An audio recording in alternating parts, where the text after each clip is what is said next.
Is Independence Weekend going? Hoping for some more fireworks. Home run number 12 of the year for Profar. That was a line drive home run. Leading you right up to the action downtown. Now live from Naughty Barrel, 844 Market Street, it's Jon and Jim. All right, San Diego and Southern California, what's going on? Hour one of an extended edition of Jon and Jim on this July 5th from one of the great spots in San Diego, the Naughty Barrel. We are 2 blocks from Petco. The weather has finally been more like San Diego our last couple of trips down here, Jim. It is spectacular. It's going to be 75 degrees this afternoon. The Padres are back home. You couldn't ask for more out of the Padres. Of course, we'll spend the better part of the next 4 hours talking about it. But if you're looking for a spot to kick off your weekend, this is the spot. The Naughty Barrel downtown. We are at 9th and Market. Beautiful day, indoor, outdoor. They've got, obviously, the baseball on tonight. They've got the Euros going on. They have everything you could possibly want. They have great food and drinks. Jim's been eating and drinking here for like weeks on end. So this is the spot to be, Jim. I mean, happy July 4th to you and our listeners. It's now July 5th. It's the holiday weekend. This is the spot to be. We'll be with you for the next 4 hours. Padres are playing tonight at 6:40 against the Diamondbacks and completely rolling coming into this series. Yeah, I was about to say happy July 5th, John. Yeah, happy July 5th, too. Happy July 5th. Yeah, beautiful weather. It's a weird feeling because, you know, we were off yesterday for July 4th, and then you go back to work today. Right. But when the Padres are playing well, Padres play tonight at Petco Park, it feels like, okay, I want to talk about this team. I want to talk about how they've been playing of late. And, come down to the Naughty Barrel. I know that we are on earlier today, but they have happy hour from 4 to 6 p.m. Great spot. Barbecue's going to be opened up at 4 p.m. So, I mean, the breeze is blowing. It's perfect outside. I'll tell you this, because I go back to a moment in time with the Padres, and we can cover it all today. We'd love to hear from you. The talkback mic is open. Our text line is open, 70470. You can start your message with the word team. Again, on the talkback mic, you can open the iHeartRadio app, listen to San Diego Sports 760, and tap that little red microphone icon if you want to leave us a 30-second talkback. There's a moment in time where this all changed. And it was on the heels of a 5-game losing streak in Philadelphia in the clubhouse with Manny Machado talking to Kevin Acee when he said, I'm going to figure this out even if it costs me my elbow. Essentially, I'm going to figure this out even if it costs me my elbow and I blow it out again. From that moment, Manny Machado has been one of the best hitters in baseball, and the Padres are 11-3. From the 5-game losing streak, where they went 3 games under 500 to today, they're now 5 games over 500. Everything has changed for this team. Now, I've said this a million times. Manny goes, the team goes. But this was like on a dime stuff. He said, I got to get better. I'll do it at the expense of my health. He's gotten better, and the team has not played better than this all year. This is the moment of their season where they're capitalizing by continuously playing good baseball and not being tripped up at all.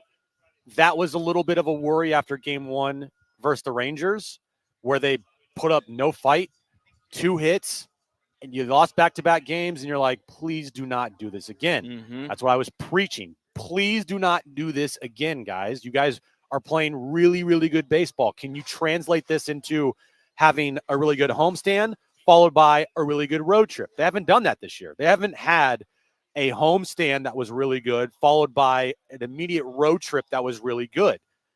They just did that. 4-2 on this road trip. They've won 11 of their last 14. They are 5 games over 500 right now, and they have a firm hold on the second wild card spot, and they're only 2 games back of the Braves of the 5th wild card spot. And if you want to go like bigger picture here, Do it. They're only 6 back of the Dodgers, 6.5 back of the 6.5 back of the Dodgers. I don't really want to like entertain that fully right now because that's not what the goal is at this moment. If they continue to get closer to them, then yes, we will absolutely be talking about it more and more. But it is interesting. Like, I feel like the Dodgers maybe soon here will be looking in their rear view and it's like objects appear closer than they may appear type of thing. But in the meantime, we'll worry about that when the time potentially comes. They're playing really good baseball, and they have an opportunity, John, to finish off this first half and be at a point in their season and have a record where, truthfully, 3 weeks ago, we couldn't even have thought about. Well, there's no question. I mean, I'll say this about the division, and of course it's uphill. I mean, even if you were even with the Dodgers, it would be uphill. But since you are 11-3 in your last 14 games, and since you do conclude the quote-unquote first half at home, yeah, and if you keep trending in this direction, whatever that means, is it a 5-3 homestand? That's good. That's a 625 winning percentage. Is it better than that? Is it a 6-2 homestand? We don't know. With the next 10 days are going to bring 8 of those are Padres games, but I got no problem talking about it if they keep playing like this. Now, this won't be easy to do, to play at this clip, but if they go into the All-Star break and they win 5 of their next 8, or they win 6 of their next 8, and they're 6 games out at the All-Star break, and they're 5 games out at the All-Star break, yeah, it's not going to be easy on the other side of the break, but then the Dodgers will be here later this month as well. It's funny. You look at social media, Dodger fans are losing their minds. They're not playing good the way baseball the right team now. is playing, and they're 15 games over 500, something like that. And the Padres are 5 games over 500. It's amazing how things look depending on whose eyes you're looking at it through. If you're a Padres fan, you look at this like, wow, 11-3 in our last 14 games. We're playing really well. If you're a Dodger fan, you're like, this thing has not been what we expected it to be. This was supposed to be a historically good team. Yeah. It's been a relatively good team that's been disappointing. So I'm happy to have the conversation. If the Padres play like we should be having that conversation. But for the here and now, just keep doing what you're doing. I mean, this is an amazing time for the Padres. 11-3 over 14 games. Amazing opportunity with the next 8 games at home. Diamondbacks, Mariners, Braves. You already took 3 out of 4 from the Braves earlier this year in Atlanta. I don't see why this can't be another good homestand. I mean, they got to earn it. They got to prove it to us. They have injuries to overcome, Jim, but I don't see a good reason why this can't be a good homestand for the Padres. So in Kevin's article today, John, there was an amazing quote from the starter in the All-Star game, Jurickson Profar, starting right fielder, or starting left fielder, excuse me. And he said, there is no going back. I will be mad at everybody if we don't play at this level. I love that quote. It makes you want to run through a wall. He is a true leader of this team. He is the team's all-star. He is arguably been their best player all year long. I'm sure at the end of the year when they vote on like team awards, guess what? Jurickson Profar is going to win all of them because he has been the absolute biggest piece of this puzzle that A.J. Preller brought in the offseason that has performed at a level that we didn't even think he could get to. Like, you lose Juan Soto, and you immediately get Juan Soto. Like, think about that. And I'm not saying Jurickson Profar can do this forever, but in this year, especially after what happened last year, how this year was so freaking important, and you have the questions all offseason. How are you going to replace that production? How are you going to replace your best offensive player that you lost in the offseason? Well, guess what? They replaced him with a guy who's been just as equally as good in Jurickson Profar, and he's a leader of this team. I would argue he is the piece that changed the entire clubhouse from how bad it was last year to seemingly how good it is this year. And that quote from him, there's no going back. I will be mad at everybody if we don't play at this level. That's accountability. That is holding every player up to a standard that, look, we are playing at this level now. That's where we need to be playing at. And I freaking love it. And frankly, like I want to run through a wall for that. I mean, it's a long time coming for a guy that made his major league debut in 2012 and was a very average major leaguer, considering the expectations on him at one point, the top prospect, not just in an organization, but in baseball. And this year will stand on its own in his career, even if he's good from here on out, even if he's good as a 32-year-old and 33-year-old. We don't know what the future holds. He may be very good next year and the year after it. But this year is such an aberration in a positive way for Jurickson Profar. You want to bottle this thing up for forever, but I'm with you in terms of what it's meant for the team. Yeah. It's unbelievable because they signed him in February. Nobody could have forecasted this. I mean, he's basically, it's not just a career year. Like, before this point, as a player in the big leagues for 10 years, Jim, he had a sub-5 WAR career. Yeah. In a decade, he was a sub-5 WAR career player. Right. He's pacing to be a 5 WAR player this year. There's very few examples of this, and you want to bottle it up. And I know this. If he keeps playing like this for the second half of the season, they're not going into some, it's not going to be 2021 all over again, even with their starting pitching issues. But, yeah, it's been incredible. It's been incredible. He's been the voice in the clubhouse that they were missing last season. And I'm not saying they didn't have any voices in the clubhouse. They had a bunch. but maybe they didn't have the guy like that could make sure to steer the ship when it was about to sink. And I think that you could say is Jurickson Profar. He is the guy that he's not the most talented. He's clearly not the best player in the league, even though he's playing like it this year. He's not a guy that have a 10-year, $350 million contract. He's just, not a 5 or 6-time All-Star or revered as one of the best hitters in baseball or, one of the best defenders in baseball or whatever. He's just a guy that brings an energy to a clubhouse that was just solely missed last season. For whatever you want to say about Jurickson Profar, the one thing you can say is he always brings positivity. He is a guy that will lift everybody up inside the clubhouse. And I don't think you can find one person to say a bad thing about him. And that says a lot about who he is as a person and as a player. Yeah, here's the thing. I mean, we would take him as a clubhouse piece to point them in the right direction. Even under a normal year, you would say that's a win. But when you back up being the clubhouse piece with being the offensive weapon of this team for the year. Now, again, other guys have had moments. Tatis had a 17-game stretch. He was the best player on the team. You could argue Machado here over the last 14 games. He's been the best player on the team. Luis Sereis maybe had 2 weeks when he got here where he was the best player on the team, which is nice because they've kind of picked each other up. But the one constant, it's like a Field of Dreams. I'm quoting movies now, Brent. Wow. The one constant is Jurickson Profar. Yeah. Okay, through the entirety of this thing, the one constant has been Jurickson Profar. He's the piece they need to keep healthy, even though he hasn't fully been healthy, to be honest with you, because of this knee, but he's been able to play. He leads baseball in games played. He leads baseball in on-base percentage. Think about that. I know. He's got a 409 on base. He's played 89 games this year for the San Diego Padres, and we'll see if this can continue into the second half of the year or not. And to have good seasons, truthfully, you need more than just your star players performing. Like, I know this year was the big emphasis was the stars need to be the stars. Right. And that has not been the case. And when that's not the case, that could be a very tough season. But when you have the others performing like how the stars should perform, that makes things easier. And truthfully, it's the others. Like, baseball is not just a one-person sport. How many times have we seen, World Series teams win and the star player doesn't win the, World Series MVP or the NLCS MVP? A lot. Like, it just, you have to have the others contribute and perform. But in this case, the others are playing at like all-star MVP levels, which is crazy. Like, it's crazy. Jackson Merrill, Jurickson Profar. I think Jake Cronenworth, you could argue, is playing at like an all-star caliber level for, all-star position players this season. And then Manny's picked it up a lot lately. He is red hot.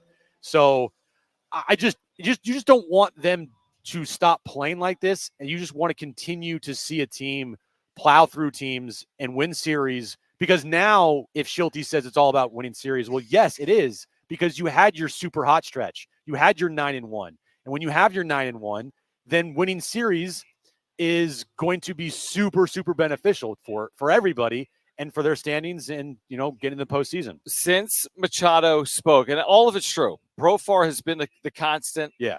Arise has had moments. Tatis has had moments, and now Machado's having his moment, and we'll see if he can continue. Since Machado spoke to Kevin, and Kevin will join us coming up at 3:30. Bob Scanlon's on the show at 4:30, and we're with you until 6 p.m. Get to the Naughty Barrel. It's a spectacular day. They have food and drinks. Fried Twinkies. They have fried Twinkies. That's all we need to say. So get here, say hi, and hang out with us before Padres and Diamondbacks coming up at 6:40. Anyway, since the moment Machado called himself out, he's got a 992 OPS. Since the moment he called himself out, he's hit 5 home runs. Okay, he's hit 339. He's led them. And when Manny leads the Padres, and it's happened previously, he did it in 2022, they reached great heights. He did it in 2020. Truthfully, they did reach great heights, even with it being a 60-game season. When he's really been like this, the team has played its best baseball in his 6 years. So I don't know if this continues or not. I don't know if everything is fixed with the elbow or not. He's had hot stretches before. We understand it. Can he parlay 14 games into another 71? I can't answer that. If he does, I would say look out, because if he does this for the second half of the season, the Padres are going to be a really good team. I mean, just what Machado has been doing lately, after he called himself out, that's like exactly what you want to see from your clubhouse captain and your leader and your best player. Because I can sit here and be like, yeah, Machado's been crap and he needs to be better. But if Machado isn't using whatever in his mind to get him going, it's not going to work. And for him to call himself out like that and then to back it up, that's what the special players do. That's what the superstars do. That's what the Hall of Famers do. They call themselves out. They immediately go on a run, and you're reminded, like, oh, okay, that's why that guy is special, because he can call himself out and immediately go into a hot stretch. And I love that about what Machado just did, because frankly, they needed him badly to get hot, and that's exactly what he's done. And as he goes, the team goes. We've said that a lot, and he's going right now, and the team is definitely going. Here's the other thing. We talk about 11-3, right? Yeah. Well, they're also 11-3 here in their last 14 games. Correct, they had a 5-2 homestand, followed up by a 6-1 homestand. We said for the first 6 or so weeks of the season, why do they get the fan support yet look so apathetic, lethargic at times at home despite playing in front of 40,000 people? Now, the last 2 homestands are playing in front of 40,000 people. They've had walk-off after walk-off, and guess what? No more marine layer talk in July. Every single night is going to be filled to capacity. Right. You're back home for one of your longest homestands of the year, 8 consecutive games. On the other side of it is the All-Star break. What I'm saying is this, like, everything, it's not silver platter stuff, but like everything is in front of you to capitalize on right now. You're not playing the New York Yankees coming up. You're not playing the LA Dodgers for a 4-game series where things get weird and can you beat the Dodgers? No, you're playing Arizona at home. You're playing Seattle. You've already beaten Atlanta 3 out of 4. That might be a race for the top wildcard spot when they get here next weekend. So just take advantage of this, and you'll be if they can go 5-3 or better on this homestand, they're one of the best teams in baseball in terms of being hot heading into the All-Star break. Yeah. Top 2-3 team in baseball heading into the break. Dodgers are struggling. Braves are struggling. Yankees are struggling. I don't know what the Phillies have particularly done of late, or the Brewers, but as far as the National League goes, if you look at just all of the numbers, we were saying to ourselves, how is this team not better? Mm-hmm. Remember, like, hey, this team's offense this year is a top 10 offense. How are they not a better team? They're not like the worst pitching staff in baseball. They have a middle of the road pitching staff. They have one of the best closers, if not the best closer in baseball. They have a decent rotation. Like, why aren't they better? And now, finally, they're playing like it. They're playing like what their numbers show, which is offensively, they grind out each at bat. They're a tough team to get out. They have guys up and down their lineup that are tough outs and having great seasons. Yeah, they have a couple spots in their lineup like Bryce Johnson and Tyler Wade, right? Like David Peralta, even though he had a massive home run the other night in Texas, that are kind of black holes in the lineup. But other than that, Luis Ariz, Jurickson Profar, Jake Cronenworth, Jackson Merrill, Manny Machado. I mean, Ha-Seong Kim leads the league in walks, or he's up there in walks. He's going to give you a decent at bat, and he's shown that he can contribute. He's not having like a particularly good season, but he can contribute. He's not a guy that's a complete black hole up there as far as like Bryce Johnson. I'd much rather have Ha-Seong Kim than Bryce Johnson at bat. But like we said, the injuries are a thing that we will have to worry about. But they still have plenty, and they're proving they have it by what they're doing right now, winning 11-14. Yeah, and again, the things that we talked about earlier in the year were like, oh, they got to clear these hurdles. They can't win at night. Well, they now can, and they can't beat left-handed starting pitching. Guess what? Against left-handed starting pitching, they're 1 game under 500. So they've cleared that hurdle recently as well. Here's the other thing. The Padres are good against good teams. I know it's only July. It's not October, but the Padres have the 3rd best record in the National League against teams over 500. I'll take my chances with that. Now, here's what they need, and everyone would say this. They have to get healthy, and they need to address needs at the trade deadline. They have to. They happen to have the most aggressive general manager in baseball over the last decade, AJ Preller. They will address needs. We can't guarantee their health. That's one thing nobody can do. I don't know if guys like Darvish and Musgrove are impactful in the second half. I don't know what Bogarts will look like when he returns. I don't know what Tatis will look like. And I can't guarantee the health of the guys that are healthy right now. But if you cross your fingers on health and you upgrade at the deadline, I mean, I've never felt better about this team this year than I do right now, is what I would say. So don't go fool us, Padres, and go look like the team you were prior to what you're doing right now, because I've never felt better about them this year than I do right now. As Shilty says, grit squad. Grit squad, stand up. Grit squad. Grit squad, whatever he says, Shiltyisms. That's truly like what they are. They're a gritty team. Mm-hmm. We've said that about them all year long, that they do fight. They are gritty, and it only matters like if you win. You can be gritty as hell, but if you lose, it's like it doesn't matter. Who cares? Sure. Like, but you got to put those gritty situations that they're coming up in, and they got to result in wins, and that's exactly what's happening right now. And the super teams are great in theory, right? But I've said a team that goes through adversity, a team that deals with injuries and overcomes, and a team that has key contributors being like the others or guys that aren't the highest paid players. I do feel like those teams are more endearing to a fan base than if you told me last year's team went 94 and whatever. Like, yeah, they've been awesome if last year's team went 94 and whatever, and we would have praised that team, no doubt about it. But I feel like it's different when you have like Jerkson Profar on a 1 year, $1 million deal. He's your all-star. Everybody loves him. Yeah, it's a bit of like an underdog role, right? Exactly. A year ago's team was high expectations on their shoulders that they failed to live up to. Correct. This year's team didn't have those same high expectations, and now you could argue they're exceeding based on what they've done over the last couple of weeks. All right, on the other side, we do have an update on Joe Musgrove's status moving forward that we'll share with you. Also, we'll check in on some trade targets potentially for the Padres between now and 6 p.m. A reminder, Kevin Acee, our Padres insider, joins us at 3:30, so be here for that. And Bob Scanlon, Padres.tv, obviously a great resource for Padres fans. He will join us coming up at 4:30. We're at the Naughty Barrel, 9th and Market, a spectacular day downtown in San Diego. They've got everything you could want, food, drinks, baseball, everything on TV, indoor, outdoor. Come join us. We're here until 6 p.m. enjoying this holiday weekend. Jon and Jim continues an update on Joe Musgrove after this on Jon and Jim.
All right, this update is brought to you by Staples Stores. Padres return home after a 4-2 road trip. They've won 11 of their last 14 games, and they're a season-high 5 games over 500. They'll take on the Diamondbacks tonight, starting for a 3-game series at Petco Park.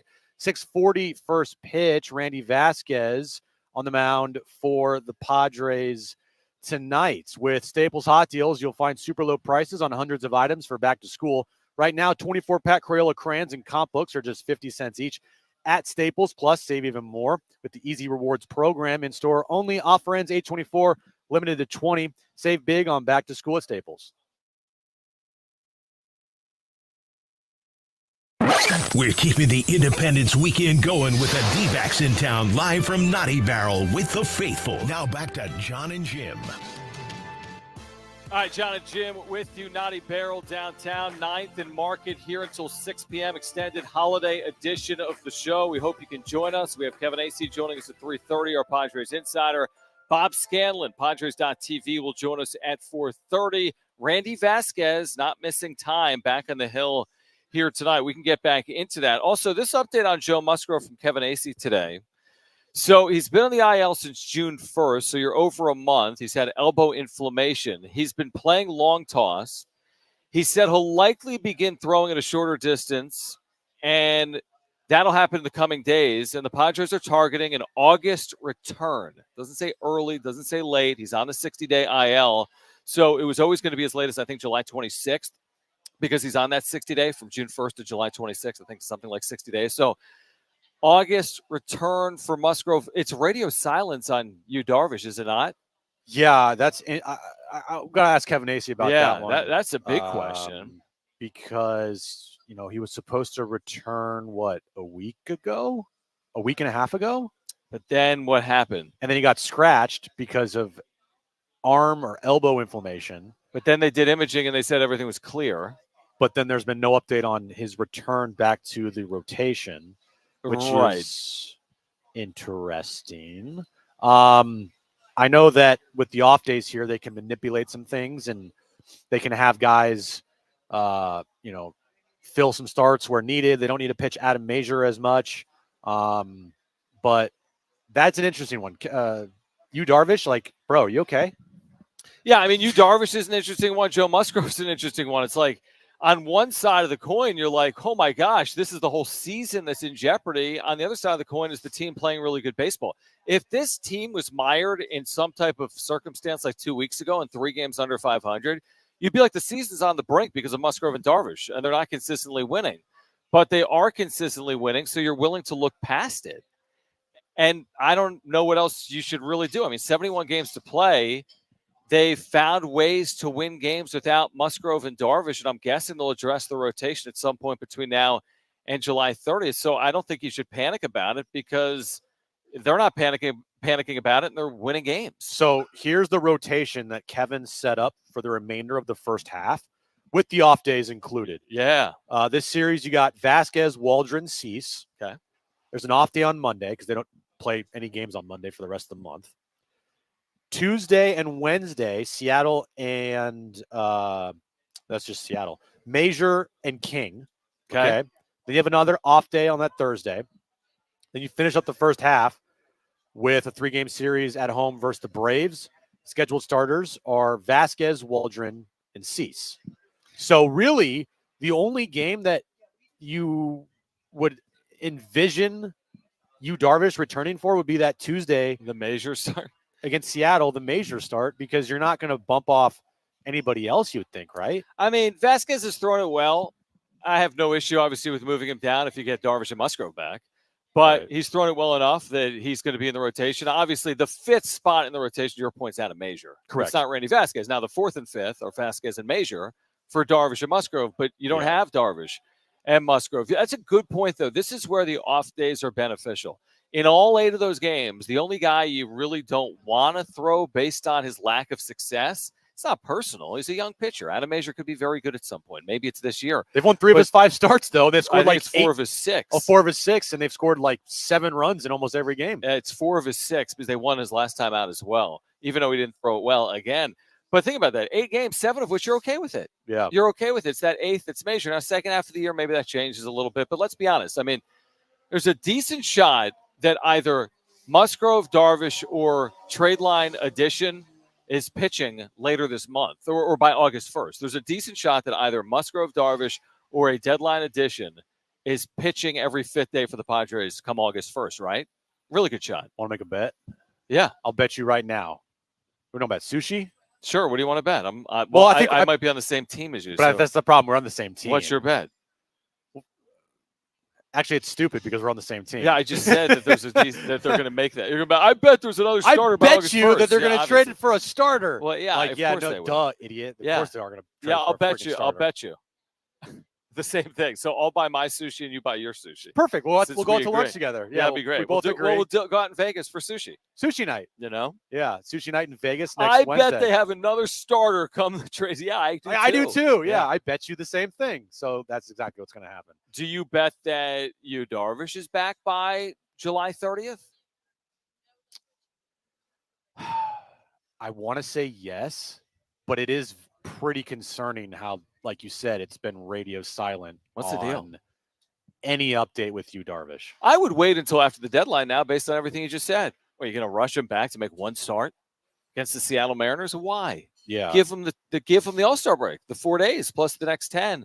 Now, here's the thing: when you talk about they're going out to get a starter, they're like, we can both agree, 100%.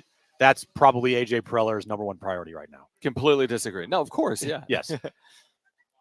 The discussion about what kind of starter they go and get, I think, is a valid one. Like a guy that throws with his right arm or left arm? No, like a guy who's a frontline starter, like a Garrett Crochet, or a guy who's towards the back end of your rotation to just kind of give you innings, but he's not going to cost you a lot. Go 3-2-1, and you either say front or back. 3, 2, 1, back. Front. Back. It's going to be back. I just wanted to be different than you. I think it's going to be back because I don't think with the money on the books for Darvish and Musgrove and the state of your system, and you're not trying to give up top 2, top 3 starters to do it. This is my speculation. I actually think you need more back than you need more front based on the way, we'll see about Cease, but he's got to pitch like a front. Yeah. And you can't just say, well, he's not pitching like a front, so go get a front. And then you've got King, who's been really good, and you have Waldron, who's been really good. I just think it's more of a 3, 4, or 5 than it is a 1 or 2. Well, I also think if you're looking for a 1 or a 2, then you probably will have to either give up DeVries or Salas or a combination of one of those with a Snelling or a Lesko. And like, do you want to do that? Do you want to go in that direction?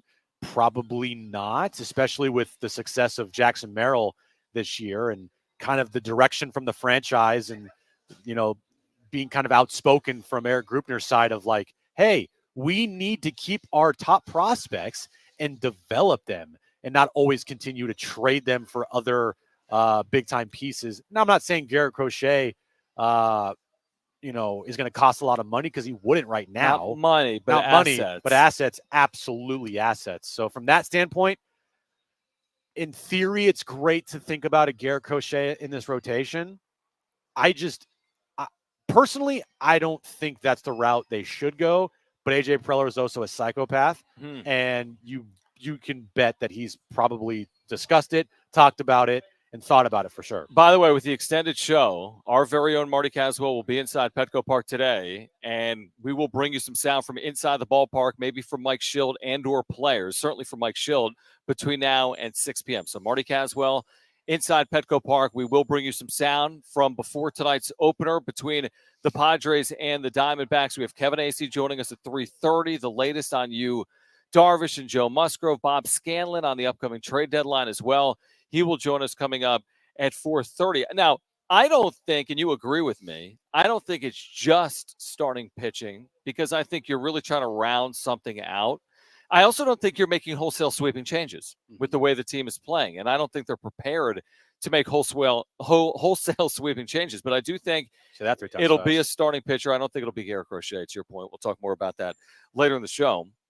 I do think, and we talked about this recently on a wrap-up show, it does make sense to add a third back-end piece in your bullpen. You have Estrada and Suarez. You could use a third. And then from there, it's like, I think you're getting a little bit greedy. Maybe you need some outfield depth. Maybe you need a bench piece. We can have that conversation too. But for me, after the starting pitching, I'm probably looking at high leverage reliever.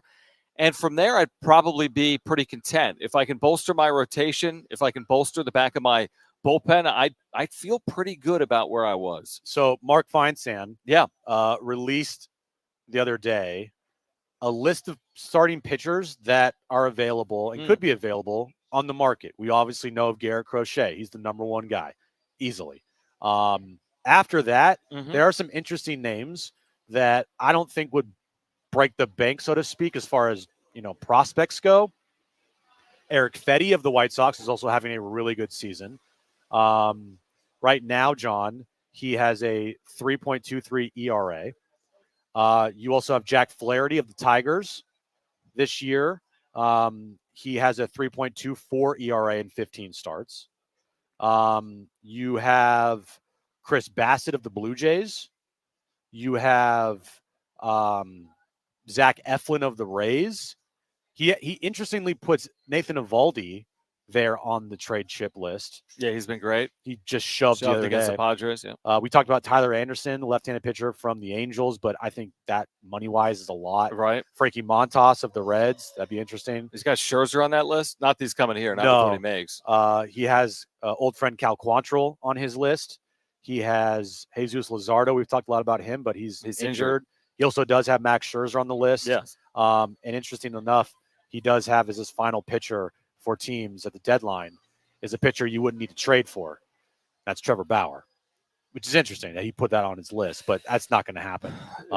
We got a long show, but I don't. We need a really long show to spend 20 minutes on that because we've spent a lot of minutes on it. I get it. Yeah. Okay, we can react to that list. I mean, listen, a Max Scherzer, yeah, great until he makes $43 million this year. So we can get into that list. Plus, the Padres lineup for tonight is out. Plus, why this weekend is the weekend of the year for Jim Russell inside Petco Park. We'll explain on the other side. Kevin Acee will join us at 3:30. There's no bigger series this year than this one for Jim. That's next.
We're keeping the Independence weekend going with the Dbacks in town, live from Naughty Barrel with the faithful. Now back to Jon and Jim. All right, Jon and Jim, Naughty Barrel, 9th and Market here until 6 p.m. Come join us. Great spot. Spectacular day. Baseball tonight, Padres and Diamondbacks. Not just baseball, Jim Russell. Star Wars weekend. Let me read what they write at Padres.com about this weekend. All right, a sold-out theme game experience for the next 3 days. May the Force be with you. Get it?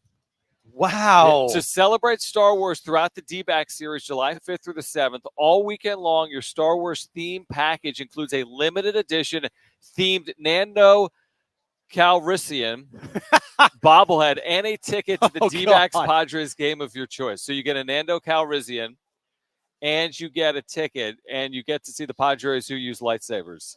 Do you know who Lando Calrissian is, John? It's Nando, you idiot. No.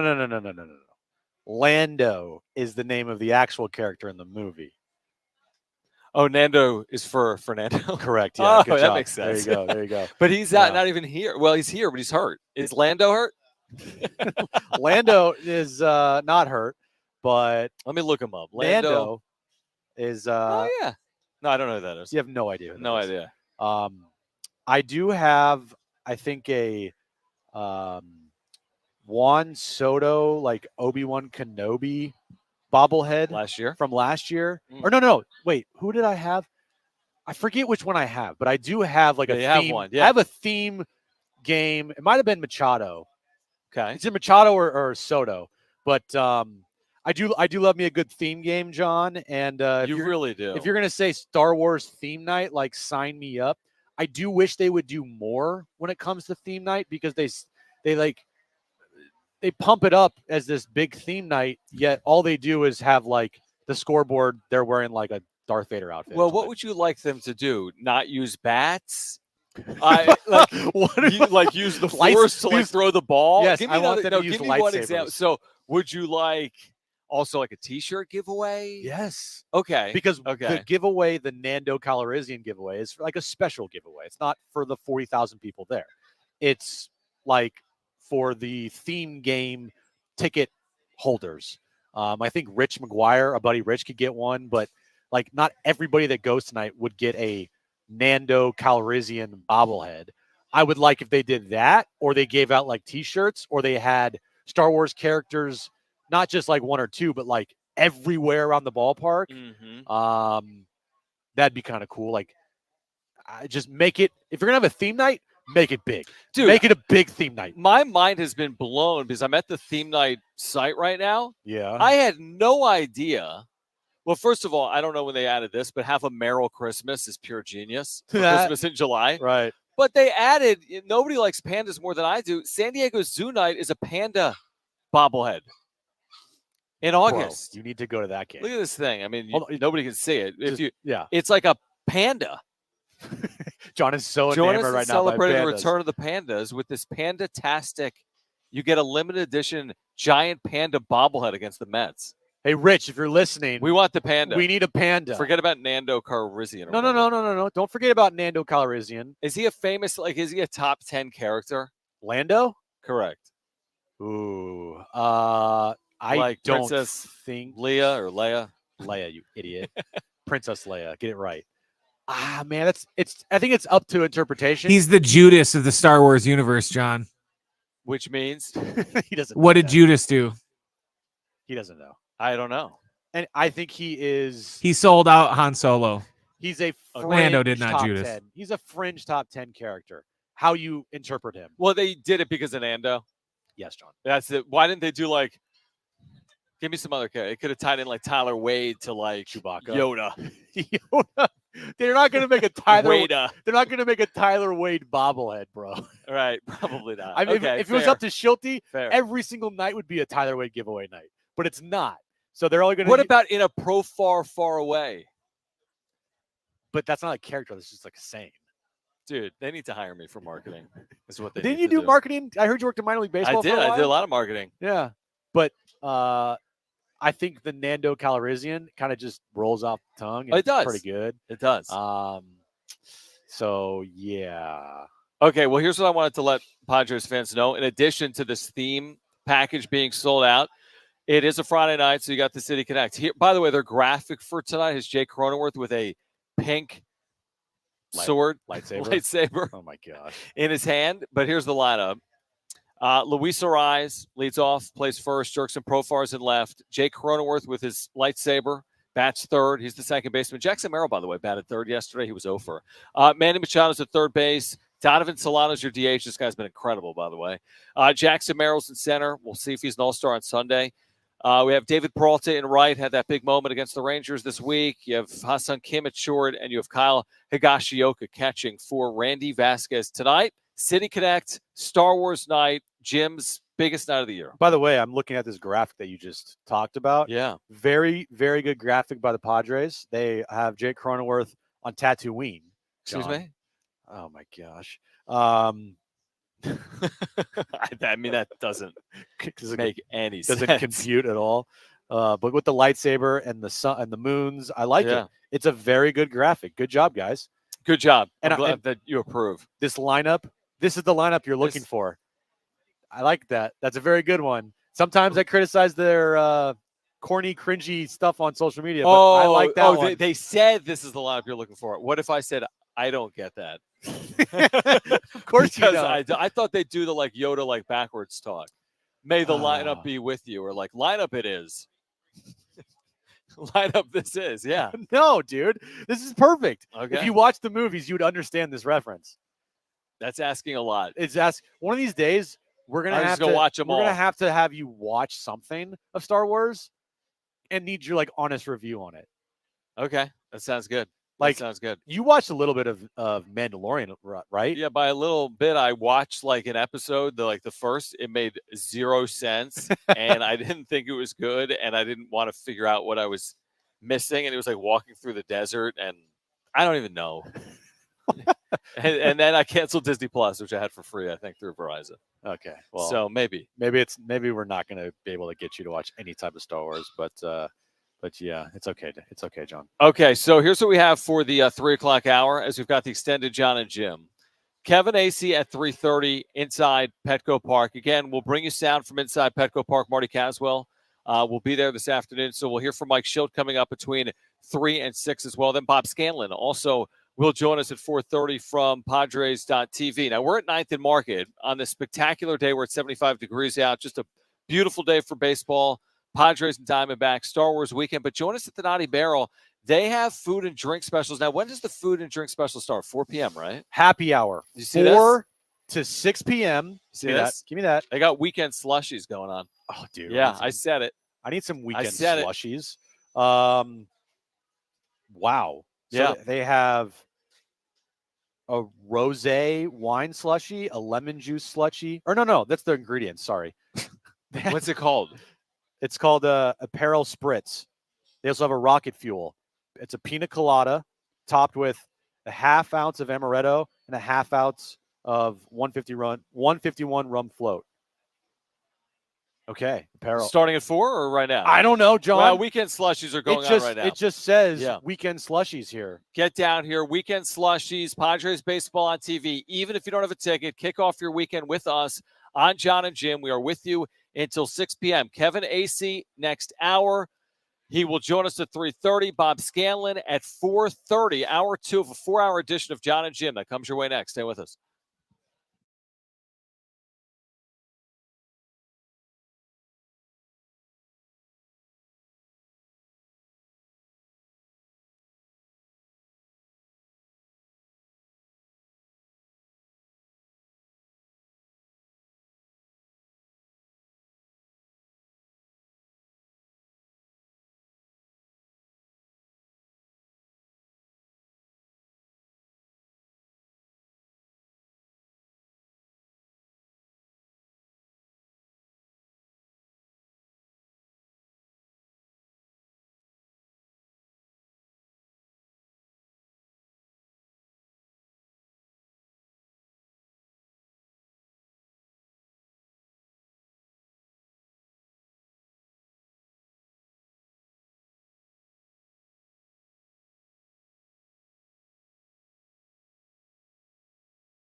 All right, this update is brought to you by Staples Stores. Padres, they return home tonight, riding a hot streak of 11 of 14 that they have won. They're 5 games over 500. They start a 3-game series with the Arizona Diamondbacks. 6:40 first pitch. Randy Vasquez on the mound for the Padres. With Staples Hot Deals, you'll find super low prices on hundreds of items.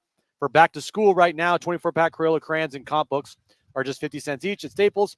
Plus, save even more with the Easy Rewards program. In-store only. Offer ends 8/24, limited to 20. Save big on back to school at Staples. It's another Petco weekend as the Diamondbacks are in town. And we're live from Naughty Barrel to get ready for the series. Keeping this Independence weekend going. Hoping for some more fireworks. Home run number 12 of the year for Profar. That was a line drive home run. Leading you right up to the action downtown. Now live from Naughty Barrel, 844 Market Street, it's Jon and Jim. All right, San Diego and Southern California, what's going on? This is hour 2 of Jon and Jim. We are with you until 6 p.m. So we started at 2. We're with you until 6. You need to get to the Naughty Barrel. We will be here for the next 3 hours. This is the spot to be. Again, they've got your holiday weekend. Oh, Lord. I knew that was I just spilled Jim's water. You son of a... I don't care too much because it's water and it's not on his computer, and he spilled on my computer once, therefore I don't care. So I talked myself through it. They have we're outside. It would be worse in the studio. It's fine. We're fine. It's water. Could have been worse. It'll dry up here quickly. We got some napkins. Oh, thank you. Great. Thank Yes. you, promo team. Thank you, promo team. There So we we go. have weekend slushies going on. We've got Padres baseball going on. We're going to hear from Jerkson Profar, by the way, because Marty Caswell has caught up with Jerkson. Yeah. Part of a media scrum. So we'll Yeah. hear from Jerkson coming up as All-star well. Jerkson Profar. That's right. And Kevin Acee will join us coming up at 3:30 as well. So anyway, join us because we are at the Naughty Barrel. Come say hi. We're here until 6 p.m. Great food, great drinks. Jim's had fried Twinkies from here. We've both had their great food and all their drinks. I'm going to get a kombucha at some point. So come hang. This is as good of a day as you could ask for. I thought about bringing a sweatshirt, Jim, but there's no reason. It's like 75 degrees. No reason at all. Did you bring one? No, I did not bring one, John, because Okay. it's like, I don't know, perfect outside. Is that why you didn't bring one? Because it's like hot? Yeah, I didn't want to bring a sweatshirt because, like, why would I wear a sweatshirt when it's, I don't know, 78 degrees outside? I don't know, because you've been here before and you're like, oh, it's so cold. Well, there is a little bit of a, like, wind drift through, where we're sitting, but it's fine. We're good. All right. So we'll hear from Jerkson Profar coming up at some point between now and, let's say, 3:30 when Kevin Acee will join the show. We talked about this earlier. When you look at the state of the Padres heading into July, I mean, they've been doing so much work that all of a sudden, we spent so much time. Is this a 500 team? Is 500 going to be enough? Well, they've separated from 500. They're a season high 5 games over 500. They're a season high 3 games up on a playoff spot too. So I'm not saying like, hey, they're in. No concerns about that. That's far from the truth. But like, they're getting to a point where we're going to talk less about can they make the postseason and what do they need to do over the, at the trade deadline to put themselves in a position where they can compete in the postseason. We're not there yet. But I do think between now and the end of July, my guess is the way AJ Preller is going to treat it, Jim, is he's not making the moves because, hey, I'm making these moves. This is going to get us in. I'm guessing he's making some of these moves because he thinks they're going to get in, and it's going to help them once they are in. Well, they need to still have pieces that round out this team. I've talked about, like, if they got one of the best relievers that you could go out and get, I'm not talking about Mason Miller, but I'm talking about just another guy that you can put at the back end of that bullpen. And it kind of moves everybody around, like Jeremiah Estrada. Then maybe will come in the 6th or 7th inning, like he did the other day in Texas, instead of having to have him be in the 8th inning or trying to get, multiple innings out of him. And same thing with Robert Suarez. I think that alone could equal a few more wins potentially, that you don't have to try to piece through, 6 or 7 outs with Yuki Matsui, even though Yuki Matsui has been much better of late, or De Los Santos or whoever in the bullpen. I think that would be helpful. You don't need to trade a lot of pieces there to get a pretty good reliever. And if you get like a fourth or fifth starter, I'm not talking about Rich Hill. Rich Hill is like the exception because he was god awful. But I'm talking about just a guy that can give you solid innings, like a Randy Vasquez type, maybe a little better than Randy Vasquez. That could help a lot. It could help a lot. But if you look at the bullpen and you look at a back end reliever, just going out and getting one of those pieces, man, it could help so much with this team. But again, okay, here's my question. Is he going to make moves July 30th? Because those are the moves that will put the team over the top to get in? Or will he make moves July 30th because once they're in his mind, these moves have helped them in postseason series? Are these moves to get them there or moves to help them because they're going to be there in his mind? Now, again, between now and July 30th, can they put them in a situation where they're 8 or 10 games over 500 and they're going to make the postseason in their mind? Truthfully, John, same thing. I think that even if they did make any moves, I still have pretty good confidence level that they're going to get in. After what I've seen, right? After just how this team has performed this year up to this point, looking at the rest of the National League, I mean, I don't think that they need pieces per se. I mean, every team, I take that back. Every team needs a piece if in postseason contention. But what I'm saying is, even if they didn't make a move, I still think they have enough. Now it's about, can they get over that hump? And will this piece that Preller goes out and gets help them in the postseason? Mm-hmm. Yeah, they'll help them get to the postseason too. But it's also now about not just getting a piece to help you get to the postseason. It's about, can that piece truly help you in the postseason? Is a fourth and fifth starter going to help you in the postseason, John? Well, there's a scenario where like a fourth could.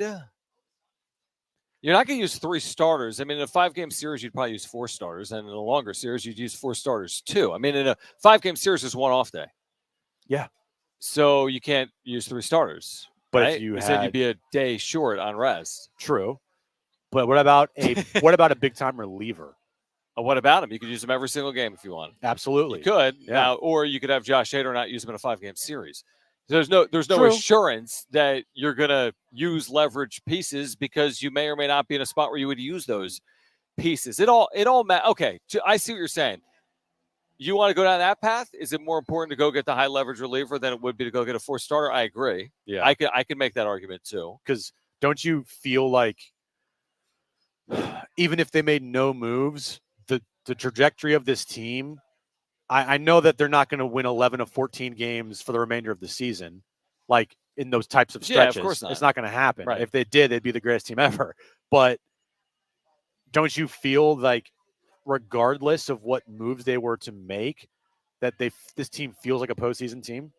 I think they do. And like I said earlier, I haven't felt better about this team all year than I do right now about them. And that's with the injuries that I'm kind of looking the other way on because they're playing good baseball. And, listen, Xander Bogaerts wasn't great when he was healthy.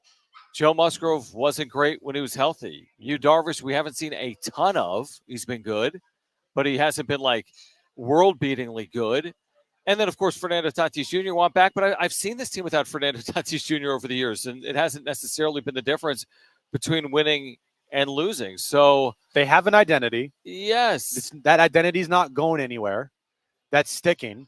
Even when they do lose 3 or 4 games in a row, potentially sometime in the remainder of the season, that identity is never going anywhere because they've created it, and it's like now a part of their club. They needed this stretch here to kind of reinforce that, I feel like, because they were talking a lot about it, but the results weren't really coming. It was like, okay, when are you guys going to, start performing and getting hot? Like, when is that going to happen?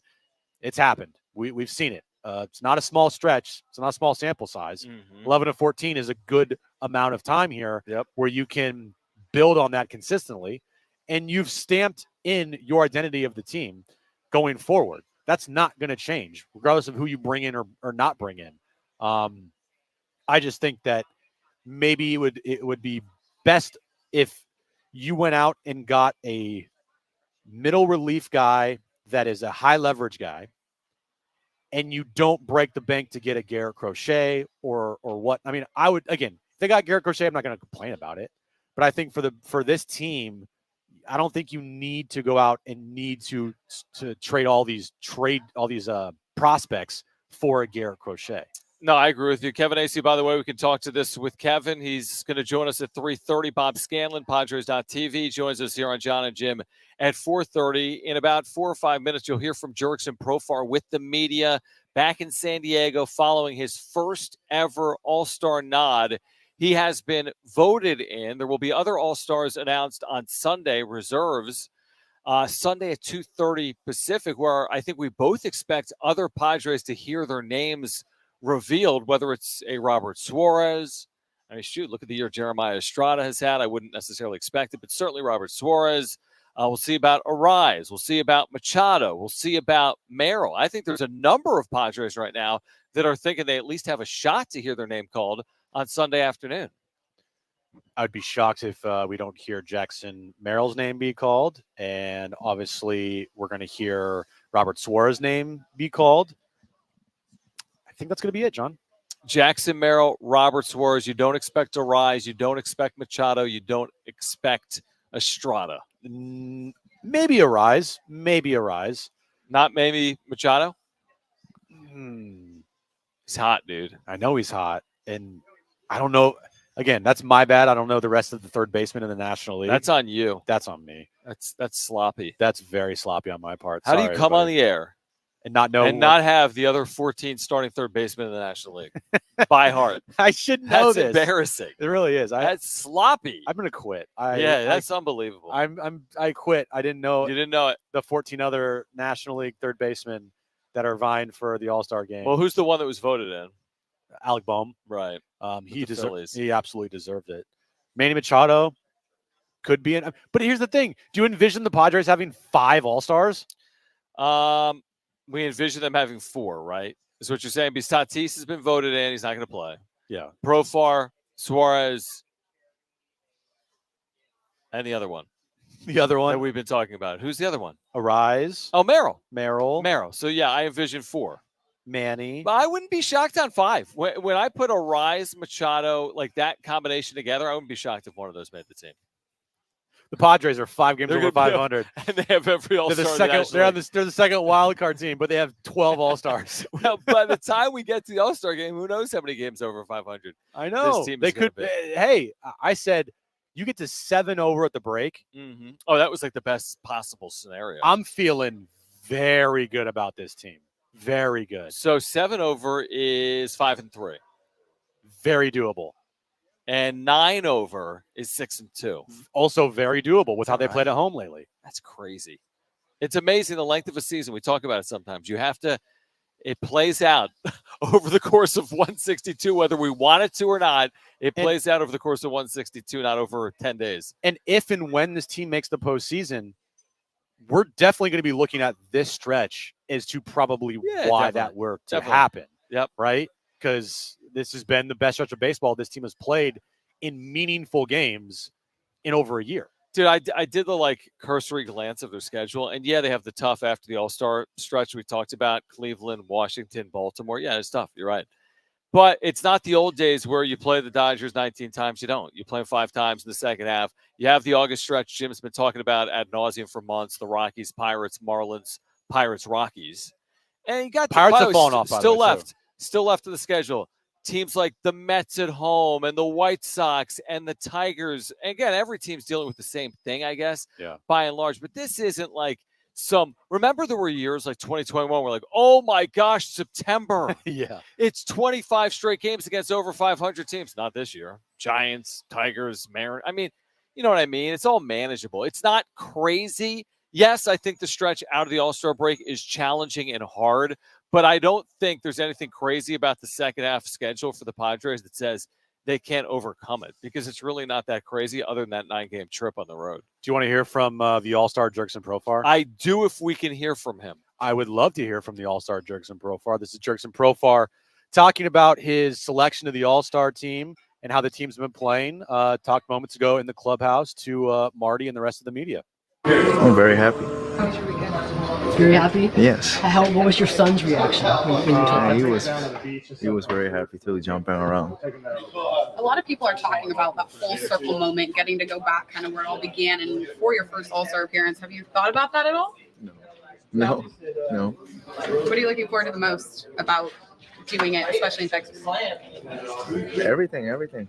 For my son is going to be a really happy moment. Just, I think, watching the home run derby with him. Yes. How many times did your son vote in this process? I don't know. How special is it for you? You were voted as a starter, but also Fernando, even though he cannot go ahead and play. Two teammates representing the Padres in the All-Star game. Yes, it's something very special for us. We work out together. In the off season. Pushing each other. Every day and to go to the All-Star game. That's something pretty special. When you think about where you were just a year ago, did you ever think that this moment was possible, just to full circle, to be an All-Star and to be contributing for a Padres team that is, really challenging? Otherwise, I would have just stayed home, in Curacao. Jurickson, obviously your play on the field, it led you to this All-Star appearance. What do you feel like has been the biggest key for you this season in the first half? Just putting everything together and stay consistent. Consistency. What's been most important to you in reaching that consistency that you've had all year? I don't know. Yes, I don't know. Just, I've always been this player, but for maybe a month, weeks, but, just the mindset to try to do it every day, pushing myself to do it every day. You mentioned the home run derby being something you're looking forward to sharing with your son. What in particular are you looking forward to about being at the derby around all those kinds of players? Nothing. Like I said, just being there with my son and let him enjoy. How much does that add to your level of play, seeing how much your son enjoys this? A lot. Yes, a lot, because I was the same when I was a little kid. Everything was baseball. So when I see him like that, it gave me a lot of joy.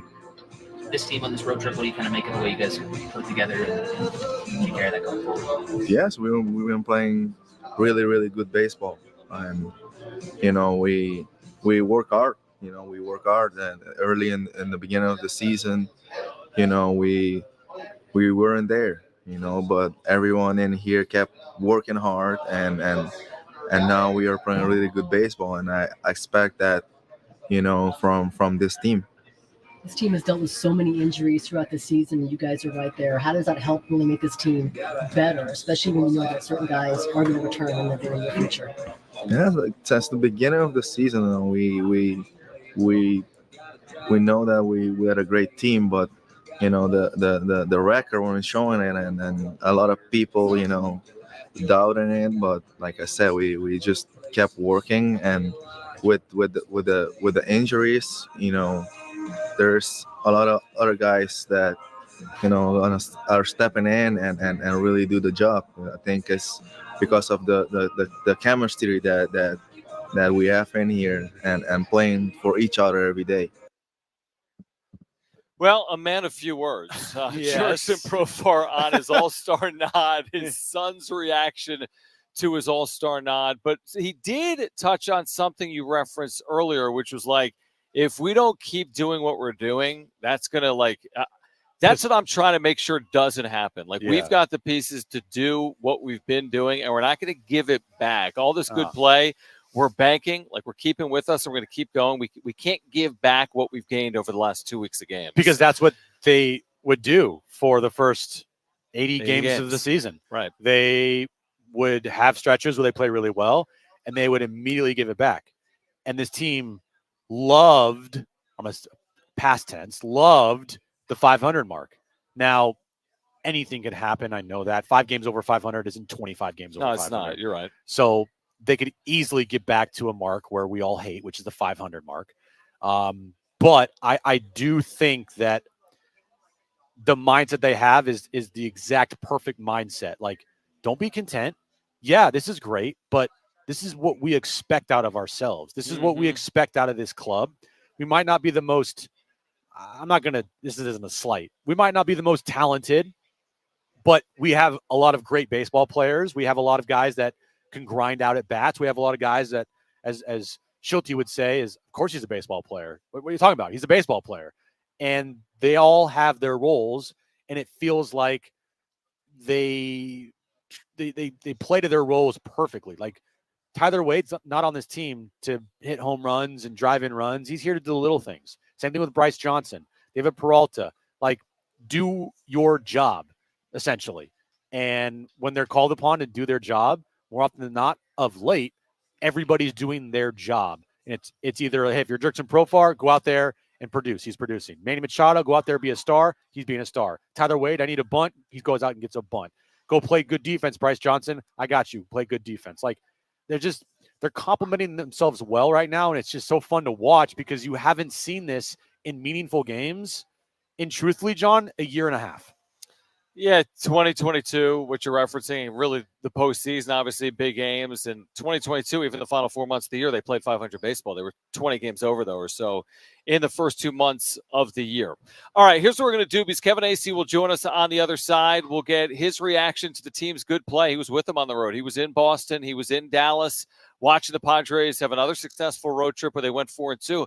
But what are the updates here on guys like Yu Darvish, Joe Musgrove, Xander Bogaerts has begun his rehab, Fernando Tatis Jr., when could we see him back? Also, what are the Padres trying to address at the trade deadline, which is 25 days away on July 30th? We are at the Naughty Barrel.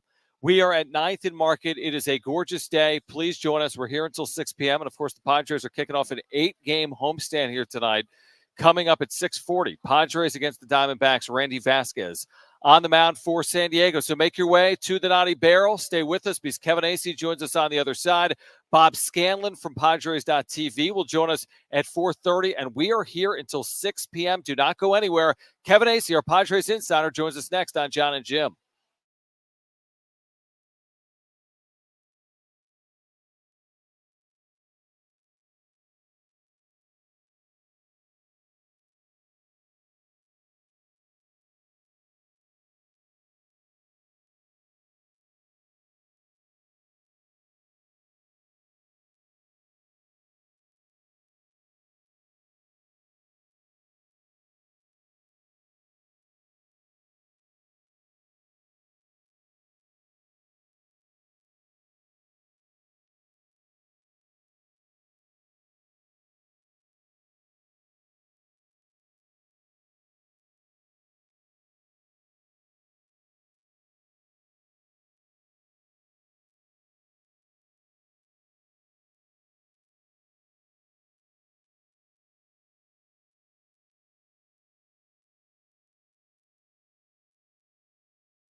This update's brought to you by Staples Stores. Padres return home tonight, start a 3-game series versus the Arizona Diamondbacks. Padres have won 11 of 14. They are a season-high 5 games over 500. 6:40 first pitch tonight. Randy Vasquez on the mound for the Padres. With Staples Hot Deals, you'll find super low prices on hundreds of items for back to school. Right now, 24-pack Crayola crayons and comp books are just 50 cents each at Staples. Plus, save even more with the Easy Rewards program. In-store only. Offer ends 8/24. Limited to 20. Save big on back to school at Staples.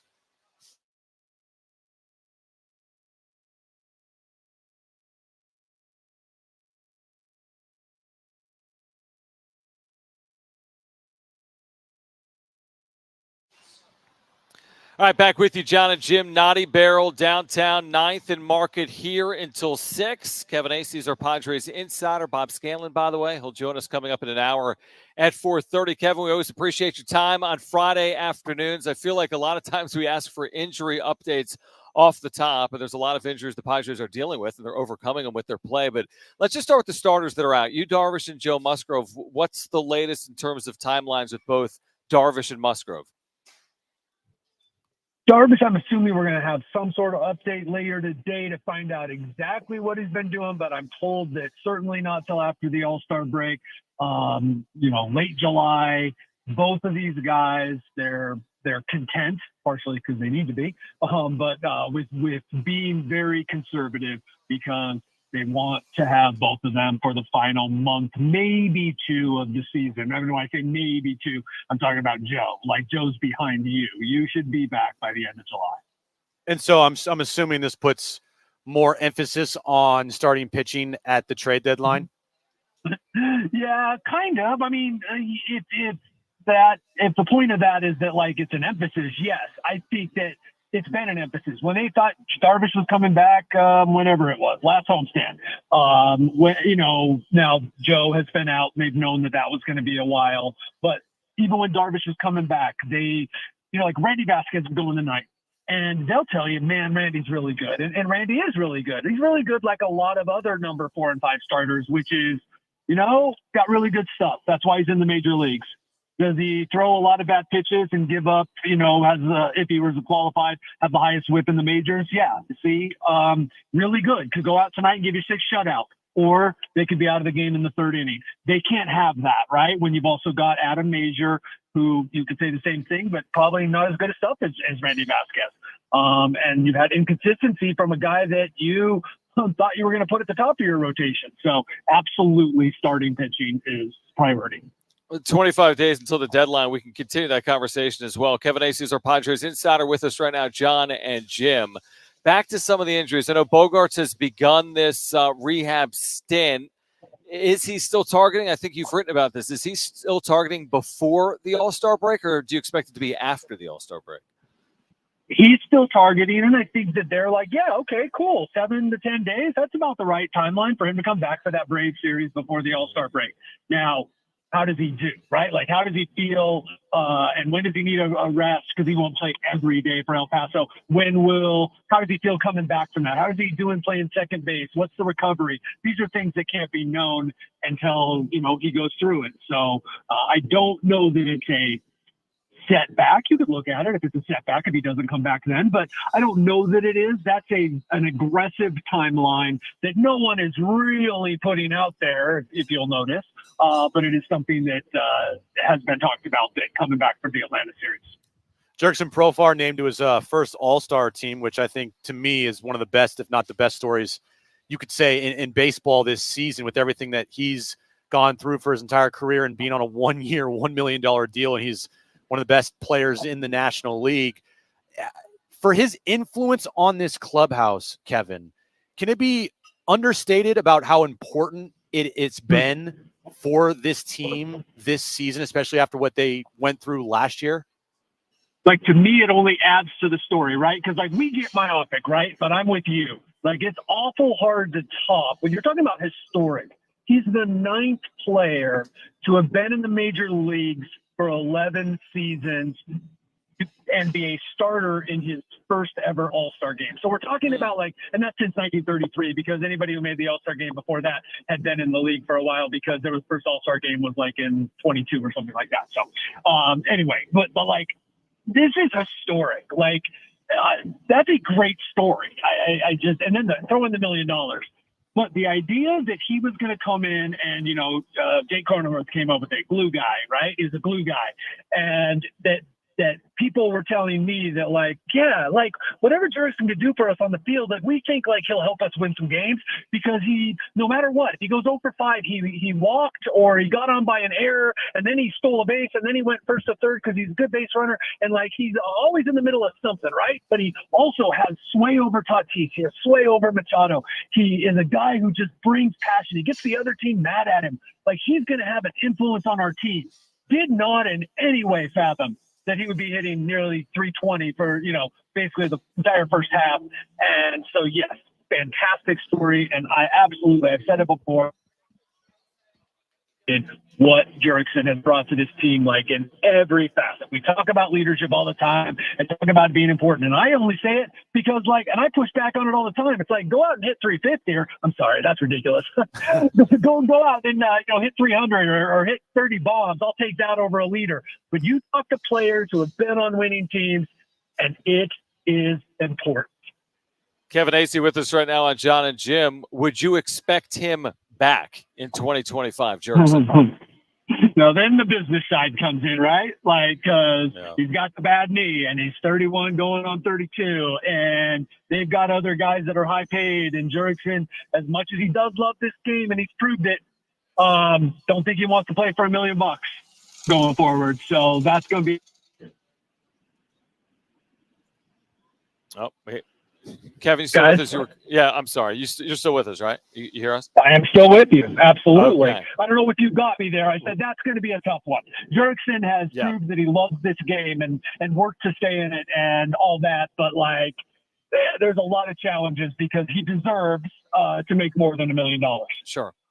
After the season ends, we can look back at moments of this year. And we do that with every season. When season ends, we look back at moments like that was maybe a turning point, or this moment is when this team went downhill, vice versa, so forth and so forth. But I feel like, and me and Jon have been talking about it, the moment on that Wednesday afternoon in Philadelphia, I think it was the night before, he talked to you, Kevin, Manny Machado, basically calling himself out, saying that he needed to be better.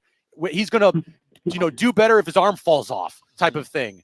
And since then, and really a little before that as well, he's been the Manny Machado that this team was hoping to have and expecting to see this season. Is that the moment for you, Kevin, right now in this year that's whoa, that moment right there could be vital for this team's success this season? It very well could be. And I like the way you put it, because it's we got to wait. We got to look back on it, right?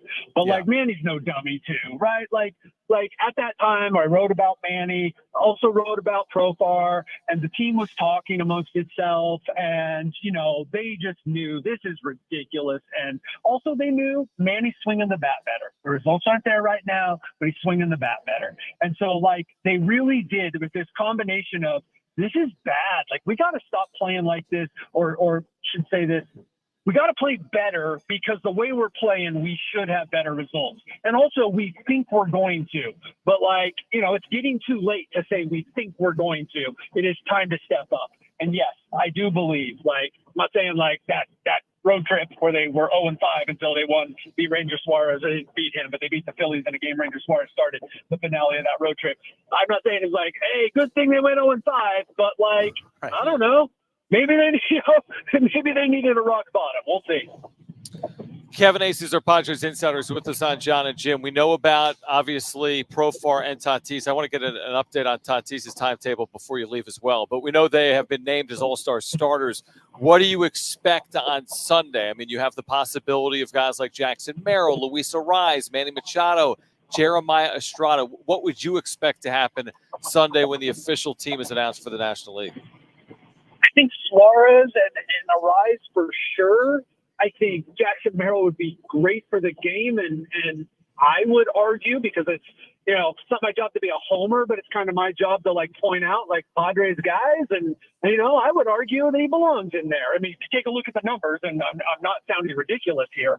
I haven't really broken it down because quite honestly, there's other stuff to do and an all-star thing. I just haven't. Maybe I should. Yep. I haven't broken it down. But other than WAR, I can tell you he deserves to be in. But I haven't broken it down like, okay, is there another outfielder that's going to be his team's only guy and all that? I haven't done this breakdown of whether Jackson Merrill has a good chance to make it. I think on his merits, he's an all-star. Jeremiah Estrada just hasn't, the sickness, the illness has definitely plagued him, and those numbers, I don't see how. Remember when Kirby Yates, we had an argument that Kirby Yates should go as a setup guy. It's just really hard. So, but I think Suarez and Arise. And speaking of Arise, would it kind of benefit him, Kevin, if he maybe didn't make the All-Star team? Because is he dealing with some things right now? It feels like, when he came over here, he got red hot, and it was like, oh my God. And then he got hurt, or at least he got hit in the arm, and he dove. And ever since then, he just hasn't looked the same. Yeah, you know what? I agree. Like the eye test a little bit, and you always have to be careful when you do an eye test because we're also know that he was banged up and all that. So maybe our eyes tell us something that we don't necessarily see. I will tell you this: I keep being convinced. I've done it like 3 or 4 times. Oh, this has to be the worst or close to the worst, X number of games stretch for Luis Arise, or this has to be the most strikeouts he's had in X number of games, or this, and it's not. This guy who has been a 300 hitter since his first game in the majors and has never been below 300 has had far worse stretches than he has had here over the last, whatever it be, 25 games, 20 games, 15, whatever stretch you want to choose where, yes, he has not been as hot as when he first got here. He has had like 25 game stretches where he's hit 140. It happens. Yeah, it's interesting. I just looked arbitrarily June 1st just because he's hit 256, which is not a bad clip, obviously, for a hitter. He doesn't do it with power because that's not who he is, but he's hit 256 since June 1st. I'm with you guys. Like, I keep looking because I'm like, me wow, too. there's something wrong I here. know. But then it's funny. You look and then you see he has 2 hit games in there, too. He's littered with 2 hit games. He's just he's a hit machine anytime he's the play. Look, he is who he is, too, right? Like, there's some times where he goes 0 for 5, and it seems like it was 6 pitches that he saw, right? Right. And you're like, dang, wouldn't that be great if he could make more of an impact or in the leadoff spot? And then, you know what? He goes 7 for 12 over 3 games or something, and you're like, yeah, I'll take that. So it's like Luis Arise is who he is. Before you go, Kevin, Tatis, knowing what we know about his health, do you think they're going to potentially address outfield? Like, how much of an unknown is Tatis in the second half of the season? They are expecting to get him back, right? And even if they don't have him back, let's say, in the next 2, 3, 4 weeks, does that mean they would address right field or outfield at the trade deadline, or how do you see it? Oh, man, this is a tough one. And what I got over this, I keep calling it the weekend, though it wasn't. I don't know why. Over the last few days, what I got is, if you had to pick, no, because they do need relief help. They do need starting pitching help. And for goodness sake, they're going to get Tatis and Bogarts back. And at some point, it has to be like, hey, if these guys don't perform, we're not going to be any good anyway. Now, I didn't just say they're not going to get a bat, because they are. Looky, I should say. But like in terms of like someone that could be a real impact, they've only got so much money and they need a starter and a reliever. And my impression of the things I was told, and those could be lies, but that's not necessarily a priority because of all the factors. I am fascinated to see, because everything you say is true. They're a good team, but it's very worrisome good team, because they are doing it despite a lot of deficiencies. It's amazing. It really is. Credit to them, though, and the health of the team. It really has been incredible these last 2 weeks. And it's impressive and worrisome at the same time. And I kind of go round and round with some of the more positive people in the organization versus the more realistic people. Of like, I'm super impressed, and I have a lot of fun covering this team. But it's also my job is to look at 30,000 feet and go, oh boy, could be trouble on the horizon. No doubt. 71 games to play in the regular season. The trade deadline coming July 30th. Kevin, we appreciate it. We know you're working. Have a good holiday weekend. We'll do it again next Friday before the Brave series kicks off. Thank you. Well, there was that little, but we didn't lose connection. Very happy today. That was good. Yes. That was good. That's a win, baby. Thanks, Kevin. That's a win. See you guys.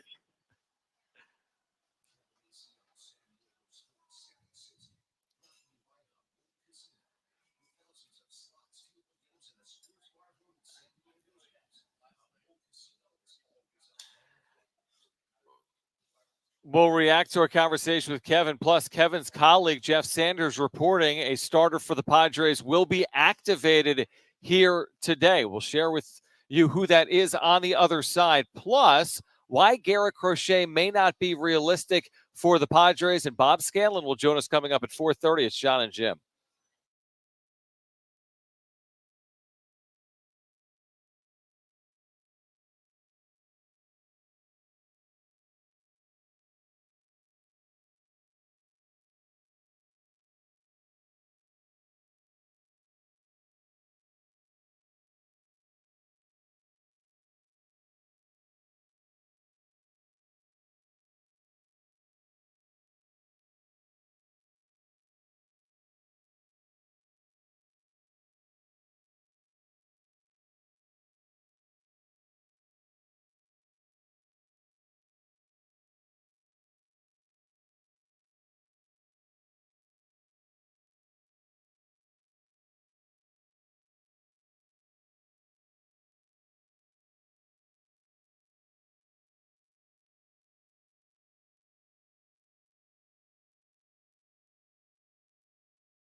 We're keeping the Independence weekend going with the Dbacks in town, live from Naughty Barrel with the faithful. Now back to Jon and Jim.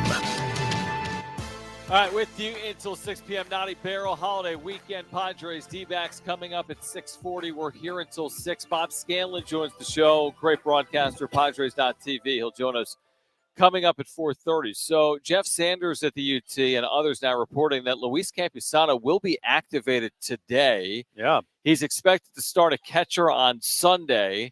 So Luis Campusano activated. Of course, Kyle Higashioka is kind of won that job over with Campy out over the last 10 days or so. It'll be interesting to see that dynamic moving forward between Higgy and Campy. But that's one chip that's been out that hopefully is beneficial for the Padres moving forward. We'll see if he keeps his quote-unquote starting job or not, the way Kyle Higashioka is playing. So here's a great,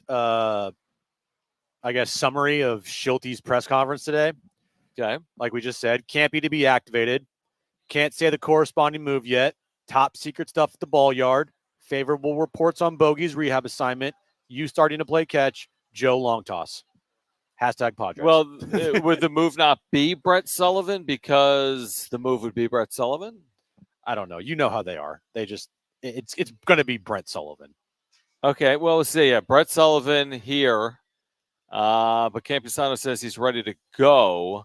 So presumably, yeah, Higgy's starting, so maybe Campy's your backup catcher here tonight. It's encouraging. He's been dealing with a couple of things, Campy. So, again, there was a period of time to start the year where he was hitting the ball pretty well, and then he completely fell off for forever, came back a little bit, but now Higgy's been the story, obviously, over the last 2 weeks for the Padres. So, again, I don't think it's earth-shattering to get him back, but I think it's better than the alternative because this guy could probably start half your games in the second half of the year. Yeah, and he's probably a better bat to come off the bench. It may be in a situation other than Brett Sullivan. Definitely. And defensively, Campusano has, frankly, kind of been a disappointment this year, if I'm being honest. Yeah, exactly. He's okay. And that's why Higashioka is this team starting catcher until proven otherwise. I think if the playoffs started tomorrow, I think they put Higashioka as their starter for the majority of the series. Start tomorrow, probably the whole entire series, just because defensively he's better. He's swinging a better bat, right? He's swinging the best bat in baseball. He gives you pop, and I think in the postseason, defense from your catcher is so crucial that it wouldn't surprise me come postseason time if the Padres are in it that Higashioka is playing every day. Yeah, he throws a lot of guys out, which is something the Padres don't typically have from their backstop. Like this guy has been able to shut down run games, which is huge in the postseason. Now, we've been talking about this upcoming trade deadline, and when you think about fits, you got to make sure the player you're acquiring fits with your team too. We go back to Josh Hader's acquisition, for example, a couple of years ago, and there were all these Hader rules that the Padres were aware of. We learned in reporting they were aware of it, but it wasn't perfect, obviously, from a team perspective. Now, what's being written about Garrett Crochet, the White Sox promising young starting pitcher, is that, there's going to be rules because he had Tommy John in 2022. It's his first time as a starter in the big leagues primarily this year. So they're going to be concerned about how he's used in the second half of the year. So knowing that, now maybe he gets extended out by a team that acquires him. I think that's a possibility, and maybe that relieves some of those concerns. But knowing that this isn't going out and getting Max Scherzer and he can just throw until his arm falls off. This is like the opposite of that. With Garrett Crochet, you wonder what their interest will be if there's going to be rules put around a starting pitcher that they would have interest in. 2 words, John. No thanks. So you think it's that simple? There's no thanks to Garrett Crochet, or I love under control through 2026? I would want the talent of Garrett Crochet on this roster in a heartbeat. But what did this team deal with last year, John? They dealt with guys as far as any limits go. Kombucha. The guy at the end got me a kombucha. Forget about what Jim was saying. What was I saying? I'm going to do kombucha. Thank you. Wow. Appreciate you. Appreciate you. That's very kind. You can just leave them right here. This is wonderful. Awesome. Jim, are you going to have a margarita? Wow. Thank you very much. Cheers. Cheers. Cheers to that. To here, whatever you were saying. Let's do it over here so you don't break my computer. Okay, that one time here. Cheers to our chat on YouTube watching. Everybody listening on the iHeartRadio app. Right. Hold on, guys. Yeah, have a sip. Oh, after cheers, I have to have a sip. Yeah, you can't Damn just it. cheers and not sip. I We always talked- do that. What are you doing? What were we talking about? Garrett Crochet. Oh yeah, Garrett Crochet. I said no thanks. I just the dynamics that were at play last year with Josh Hader, and we knew that was a thing with the innings limits or not going past 3 innings more specifically, or 3 outs. Sorry, Whoa, like 3 innings. 3 innings. My bad. Lord, 3 outs, not 3 innings, and that was a problem. You know why we know it was a problem? Is because this team referenced it a bunch of times to start the season when you had Robert Suarez go out there for 4-out saves. If you brought in Garrett Crochet and the first thing that happens is we hear about innings limit and pitch limit and all this stuff with him until he gets a contract extension and so forth and so forth. No, that's not, no. even if he can give you whatever he's given you this year, which is, his sub-3 ERA. That's the thing. Like, you put up with it when a guy is having this type of year. He's got a 4 WAR, 3.02 ERA, 141 strikeouts, a 0.9 WHIP in 100 innings. What's the motto of this team this year, John? It's let's see. There's a lot of mottos, but if you wanted to pick one, Grip City, or what's he calling Grit it? City. Grit City. Grip City. Rip City. Oh my gosh, how about that defensive play? I don't know. And that 9-2 What? loss. Don't be 2023 is the motto. Well, that is don't pretty be much 2023. yeah. And also like team first, team. That's what the motto is. It's team first. It's do whatever you can to help the team win, and personal accolades and personal things, those are being pushed to the side. It's about what's best for the team. And if Garrett Crochet came in here, I don't know if it'd be a problem or not. I just know that if you brought a guy in, that immediately the first thing is we hear about him is innings limit and, contract and this and that. That's just not going to fly, because it's about those 26 guys in that clubhouse doing everything you possibly can for the team first. And it's about beating the Phillies in game 1 of a 3-game series. Well, that's but I hear what you're saying. We can react to that. And if it costs you Leo DeVries, are you going to be okay with it then?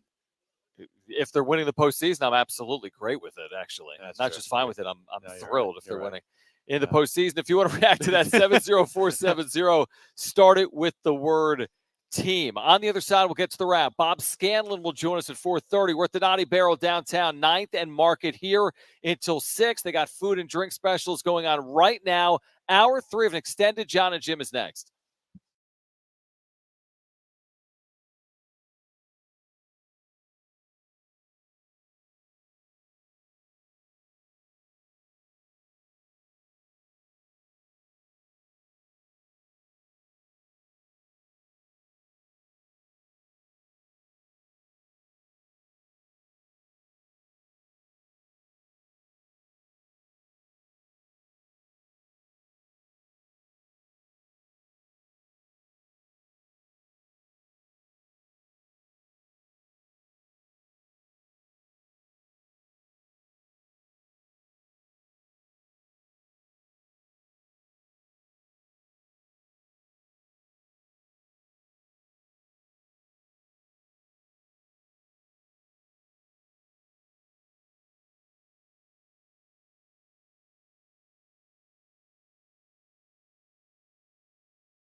All right, this update is brought to you by Staples Stores. Padres and Dbacks start a 3-game series tonight at Petco Park. 6:40 first pitch. Randy Vasquez on the mound for the Padres. Luis Campusano is going to be activated off the IL later today. No corresponding move as of yet. With Staples Hot Deals, you'll find super low prices on hundreds of items for back to school right now. 24-pack Crayola crayons and comp books are just 50 cents each at Staples.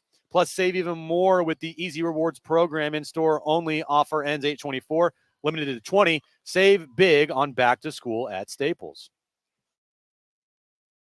It's another Petco weekend as the Diamondbacks are in town. And we're live from Naughty Barrel to get ready for the series. Keeping this Independence weekend going. Hoping for some more fireworks. Home run number 12 of the year for Profar. That was a line drive home run. Leading you right up to the action downtown. Now live from Naughty Barrel, 844 Market Street, it's Jon and Jim.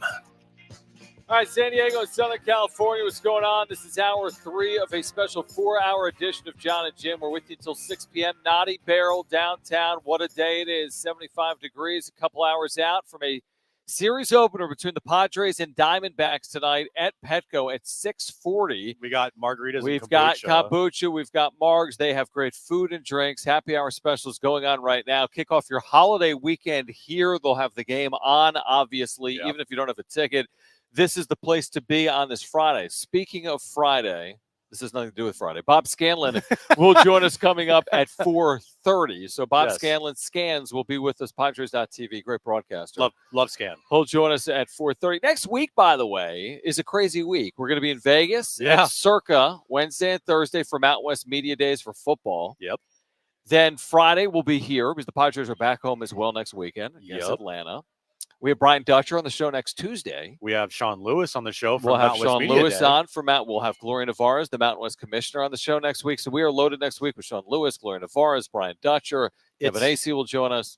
It's always great going to Vegas just for like a quick 24 hours. That's all we're there for. One night. It's even better going and staying at Circa. And so I didn't even realize this, John. Yeah, we have a big question. So we need some help, guys. Listeners.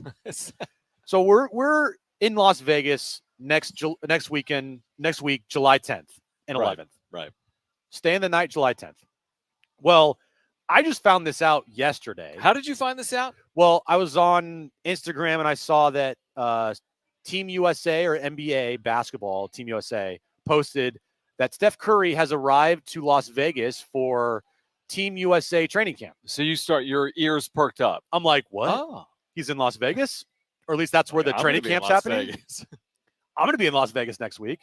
Let me see what's going on to see if, like, I don't know, there's a scrimmage or an exhibition game for Team USA. There is, and it's next Wednesday when we'll be there at the T-Mobile Arena. It's not a scrimmage, it's a game. An exhibition, it's not a scrimmage, right? They're playing like an actual game? Yeah, it's an exhibition game with like FIBA rules, probably like a wider lane and all that. Yeah. Against Team Canada. Okay. Which is also loaded with NBA players. Shai Gilgeous-Alexander. U.S. has got to win that game, right? Dylan Brooks.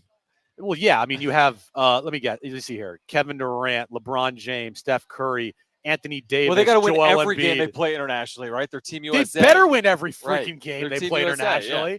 So we're looking and we're like, hey, how much are tickets?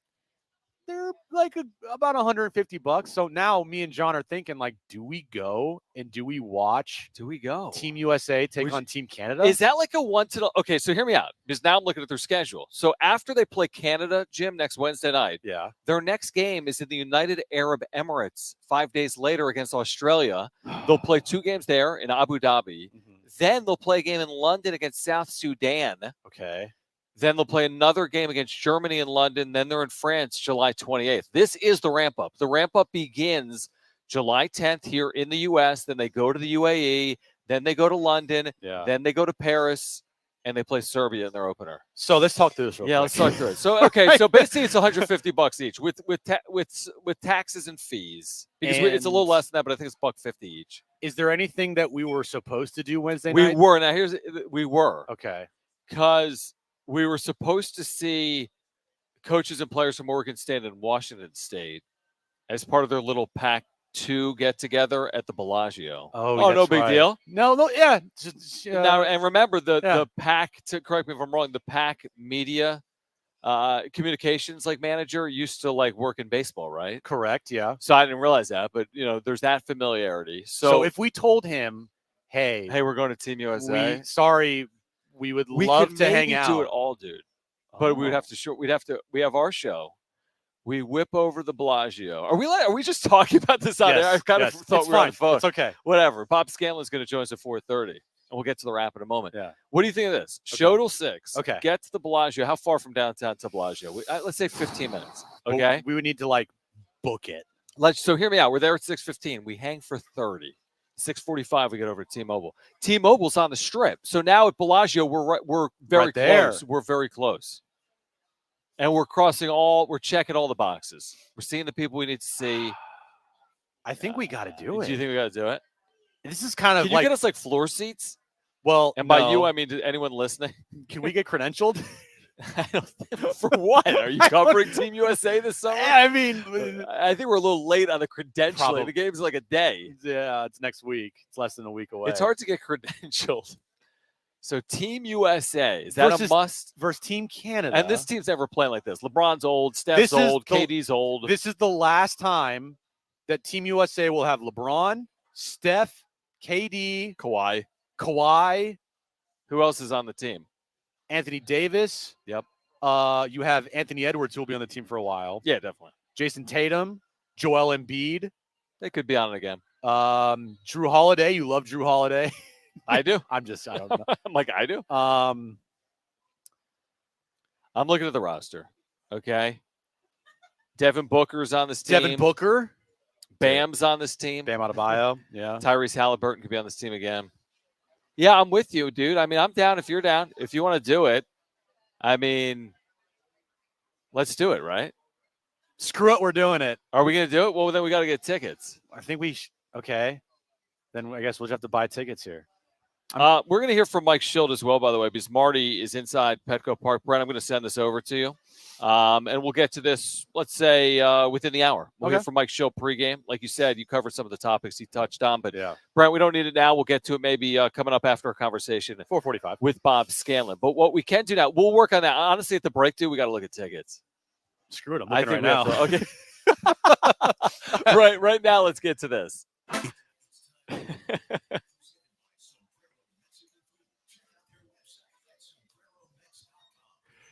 Will LeBron ever win another final? So we're to NBA? Yes. Final. Will Okay, LeBron not like an Olympic gold or something. Well, the question is, will LeBron ever make a Another finals play-in again? final. Oh, yeah, is that too? In-season tournament final. Well, that could happen. The question is, will he ever make the finals again? And No. I don't think he No, will. I think this is his last 2 years. I think this is just the priorities for LeBron has shifted. It's not about winning anymore. It's about playing with your son and giving him the tools that he needs to potentially be a good basketball player in the NBA, stay in LA, make as much money as possible so he can eventually buy a team and be an owner of a team one day. The priorities for LeBron has shifted. It's not about winning anymore. It's kind of obvious after this offseason here with the Lakers. Dude, they are 14-1 to get to the NBA Finals, which is very aggressive, but they're behind a number of teams in the West: Oklahoma City, Denver, Minnesota, Dallas, Phoenix. No, I mean, it would take something, not a miracle, a bit of a minor miracle. They've had a little bit of success in the postseason late in his career. They made a Western Conference Finals maybe 2 years ago, but it's very unlikely. It's very unlikely. They're cash strapped.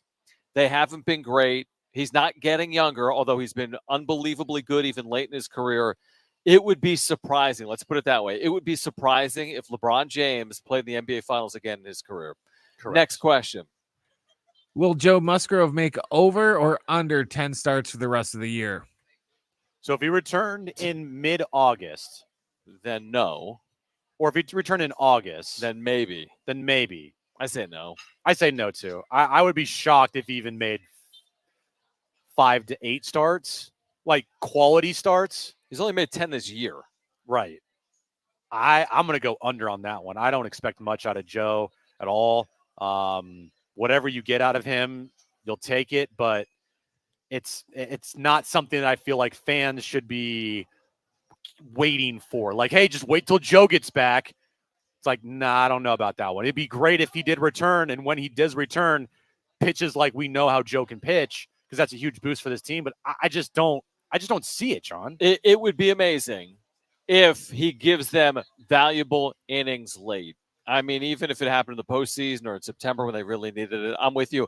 I cannot count on it. And at the end of the day, he's got a 5.66 ERA in 10 starts. He hasn't averaged 5 innings per start this year. He's done 49 innings in his 10 starts. It's just been one thing after the next. And he was shut down at the end of last year.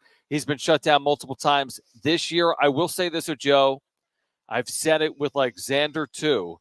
Take your time on this. If this can be gotten right, get it right. If it takes another week or a month, get this thing right. It could be very valuable if that actually happens in the second half of the year. I'm just not counting on it. I'd be very surprised if he made 10 starts for the Padres this year from here on out. Next question.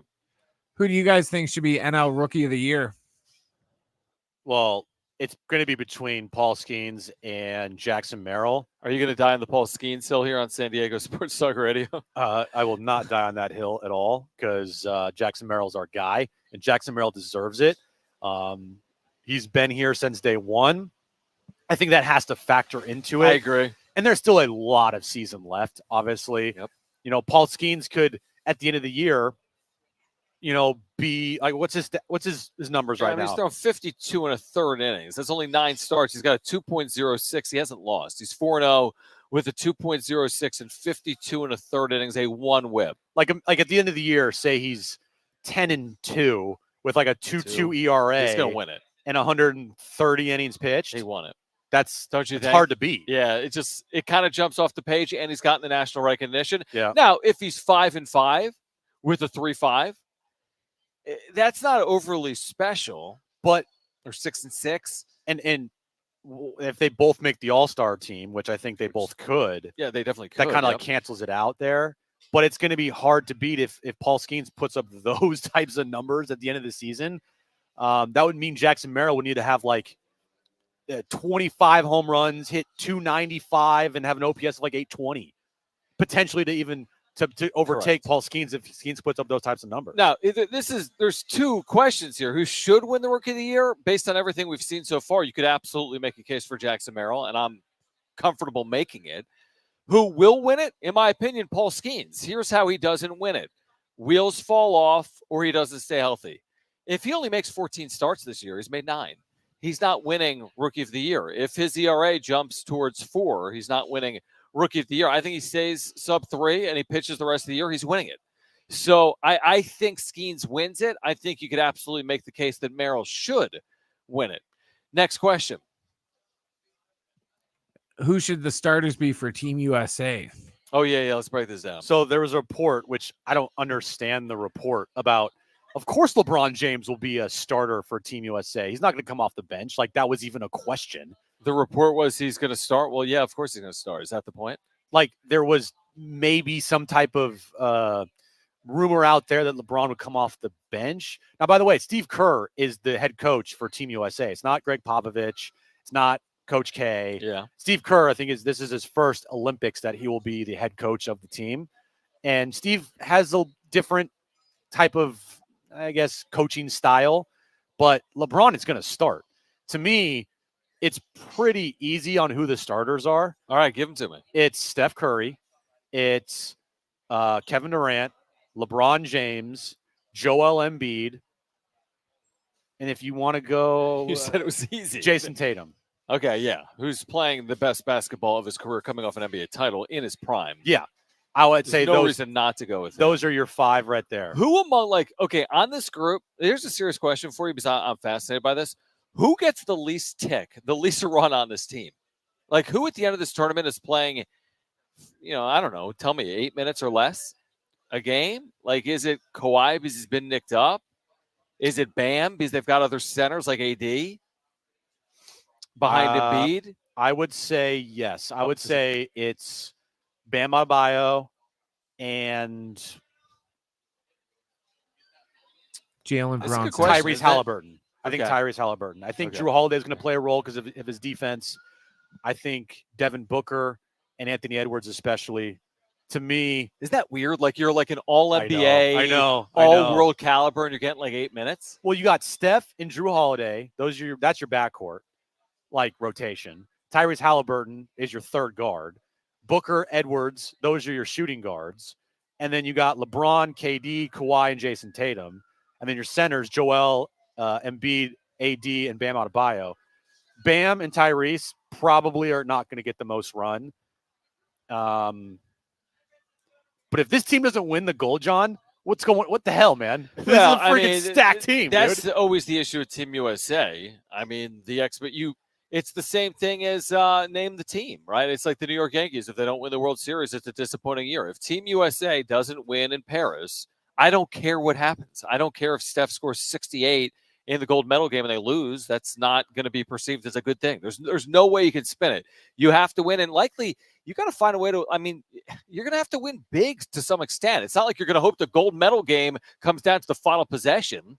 Well, you're going up against international teams like France that are with improved. Wemby. Yeah, Canada is supposedly they have a good They're roster stacked. with there's Shea Gilgeous-Alexander. You have Luka. Like I think internationally there are some teams that could give them fits and problems. Right. What do you make of this, John? I'm listening. Their coaching staff. Well, let me guess. You have Mark Few's been on it or is on it, right? Mark Few's on it. Yeah. Yeah, That was my Gonzaga. thing to you is Mark Few. And Gonzaga. they have you said Kerr's now coaching Spoelstra. Who's the other?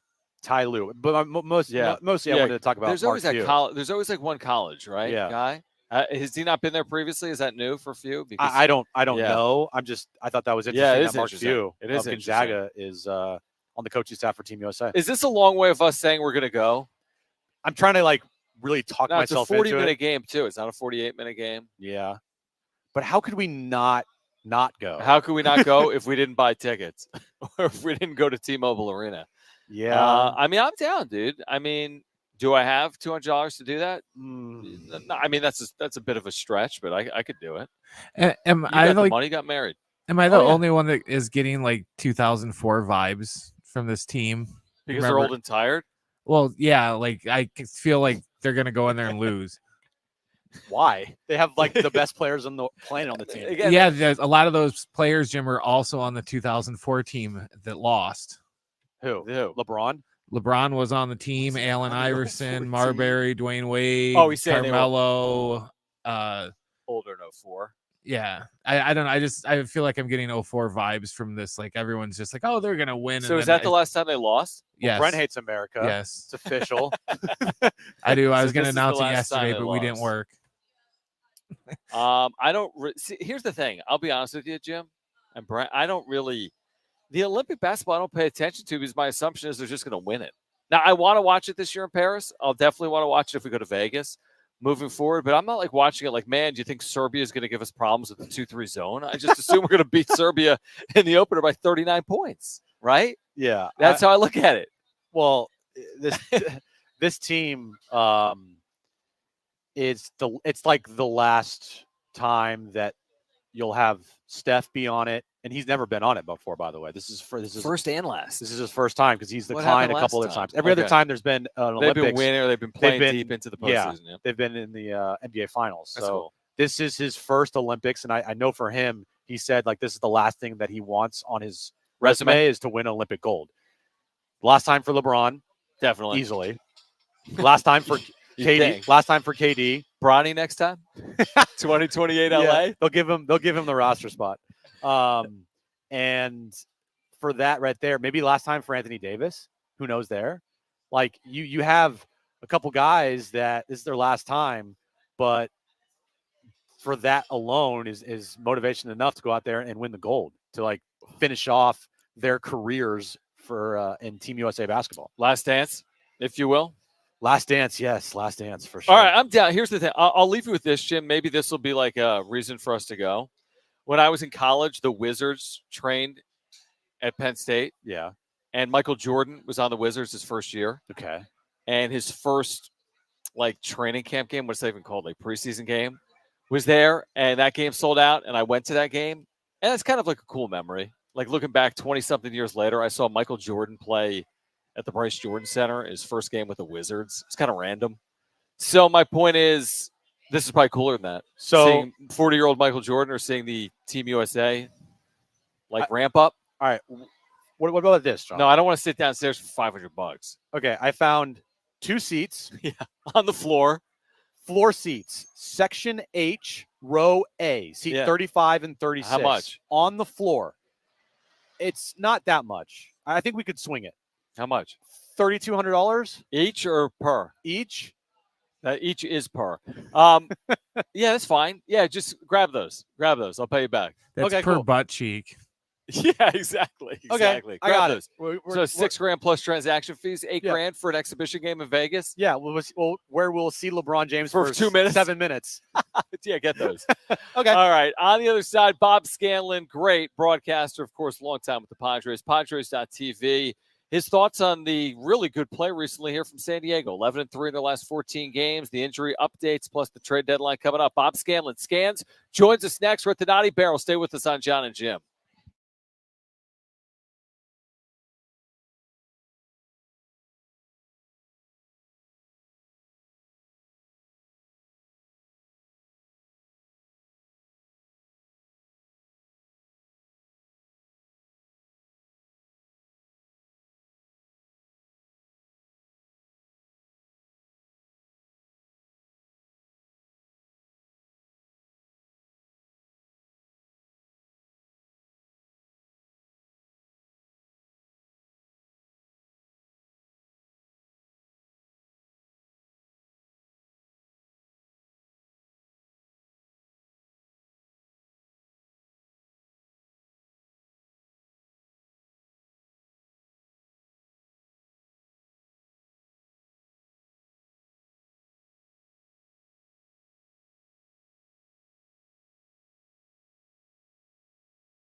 Thanks, Andrew. All right, this update is brought to you by Staples Stores. Padres and Dbacks start a 3-game series tonight at Petco Park. Luis Campusano, he's been activated from the IL. Randy Vasquez on the mound for the Padres tonight. With Staples Hot Deals, you'll find super low prices on hundreds of items for back to school right now. 24-pack Crayola crayons and comp books are just 50 cents each at Staples, plus save on even more with the Easy Rewards program. In-store only, offer ends 8/24, limited to 20. Save big on back to school at Staples.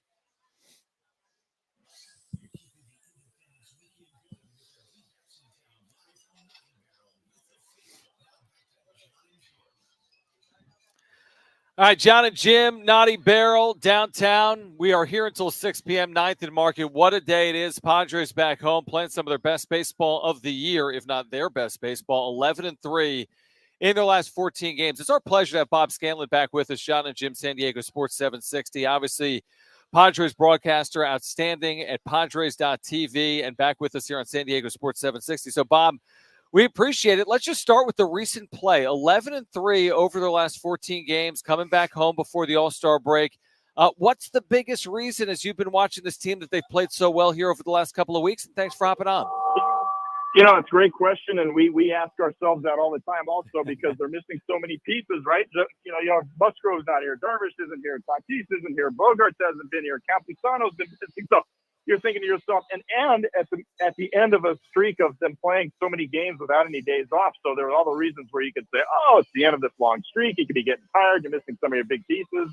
So all the excuses were already in place for the team not to be playing well, right? But the exact opposite has happened, and I just have to go back to two things. First of all, this team plays like a team more than any Padres team I've seen in recent history, which has been super fun to watch. These guys are completely connected. Nobody is about themselves. Everybody is about the team. What do I need to do to try to contribute? And the other thing is I think they've been really consistent in their processes in terms of how they go about things. It's not this thing of, okay, all of a sudden, Donovan Solano, we need you to step in and get the job done and ask you to do something that you're not capable of doing, or we're changing things up or asking guys to, step up when they're not in a position to be able to do it. Mike Shilton and his staff have been consistent all season long in terms of their pregame prep, how they go about it physically, how they go about it mentally. Everybody's a part of things. Everybody's a part of all the discussions. It's not the coaches just coming in and saying, hey, this is what you got to do. It's the players saying, hey, here's what we need to do collectively as a group. And I think all of that stuff is paying off right now in the midst of, missing some key pieces, but guys being able to step in.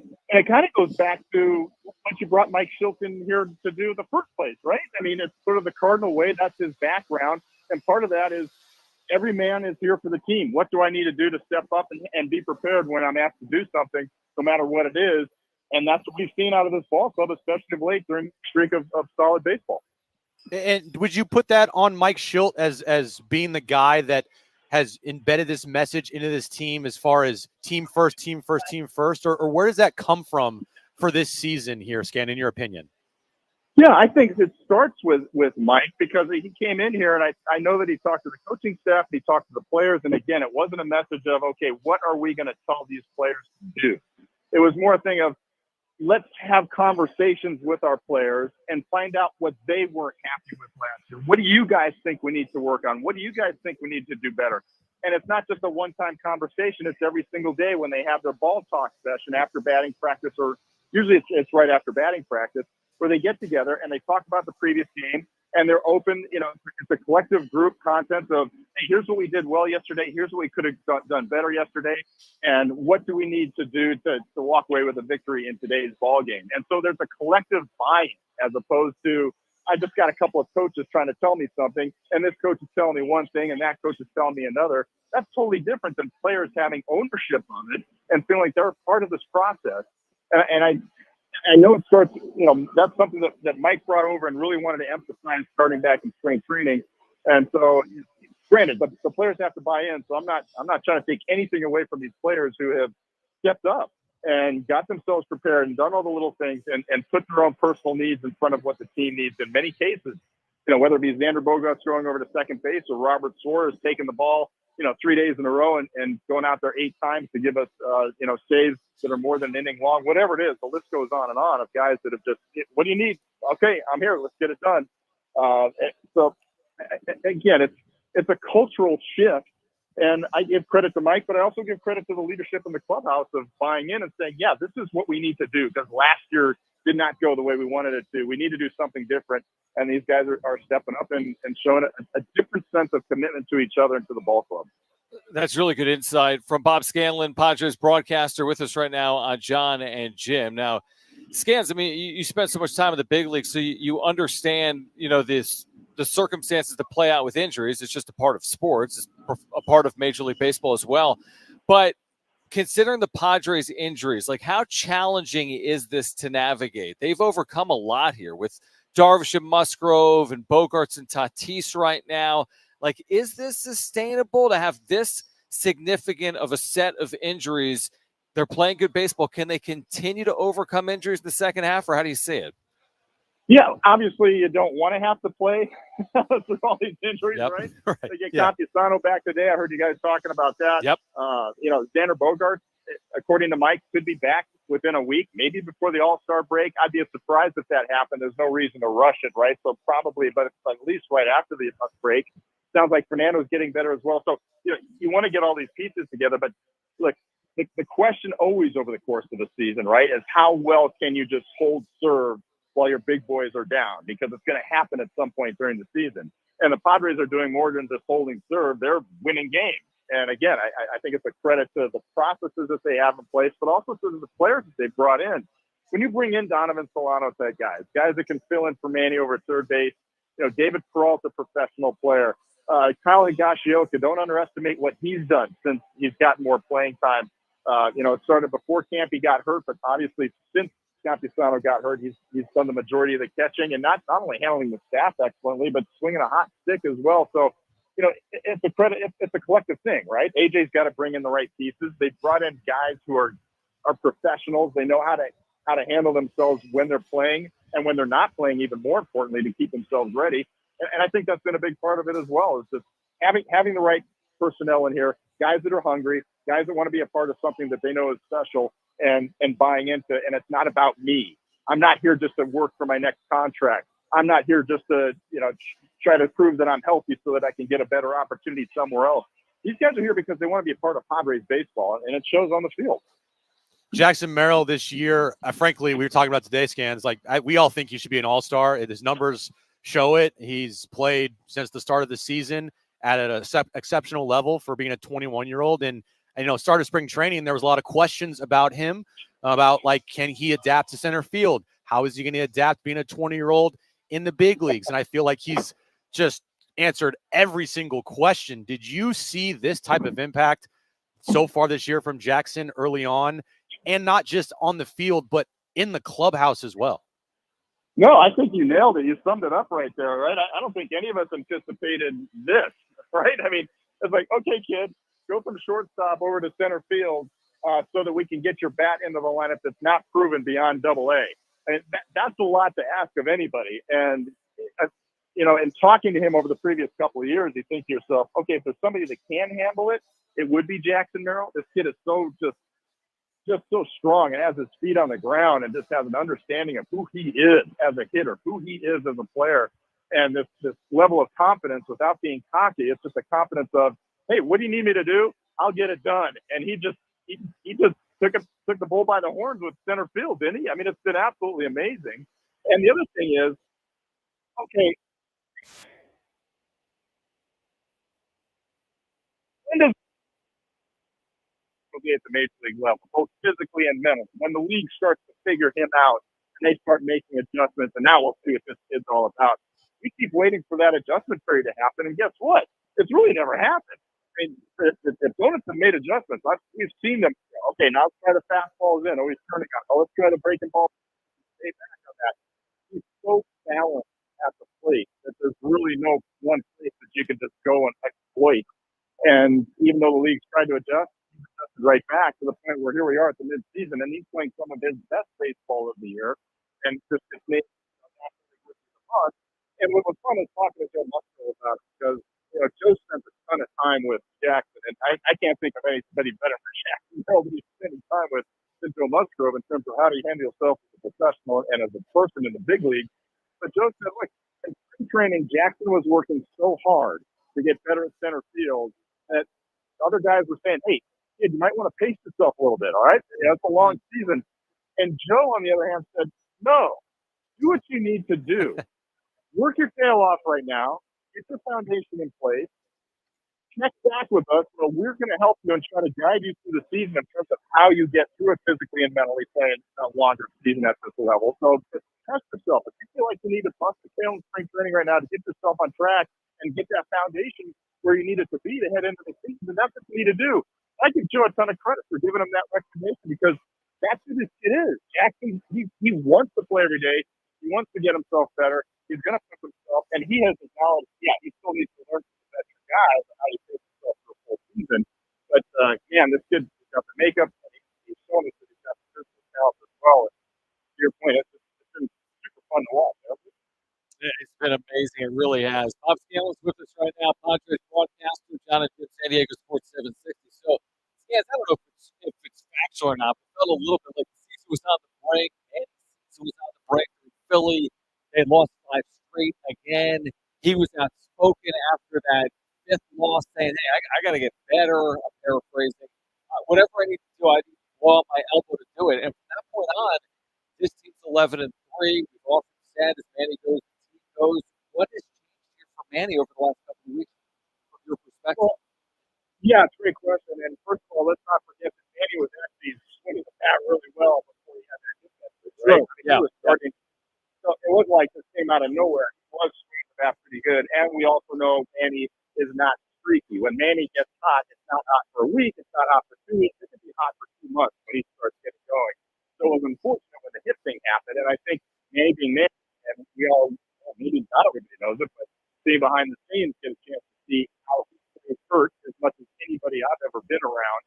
He wanted to get back on the field. It probably came back sooner than some people would have liked, but he did what he could to start DHing and get his. It took a little while to get his swing back and all, but once he did, like you mentioned, he went through that tough streak, and he thought, hey, I've got to step it up, and he has. He's starting to get his swing back now.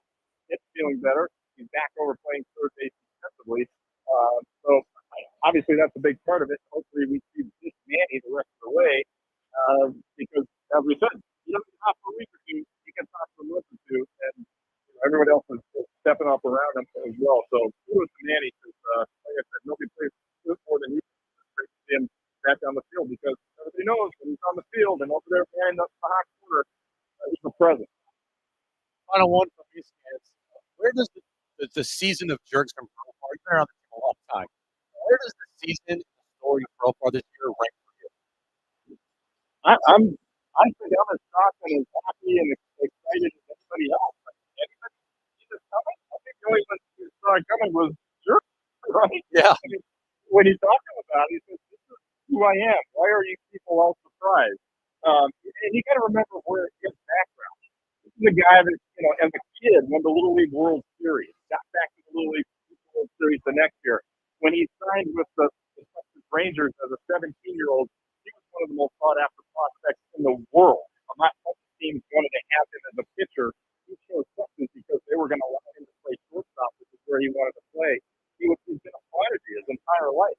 Got derailed with injuries in Texas, and then it's taken him a while to get to this point. So it's been a long story, but for Jerkson, I think this is the fulfillment of what he always anticipated of himself. It's not like it's a surprise to him. It's just like, yeah, it took me longer to get here than I thought it would, but this is who I am. So and he's proven it for many months now.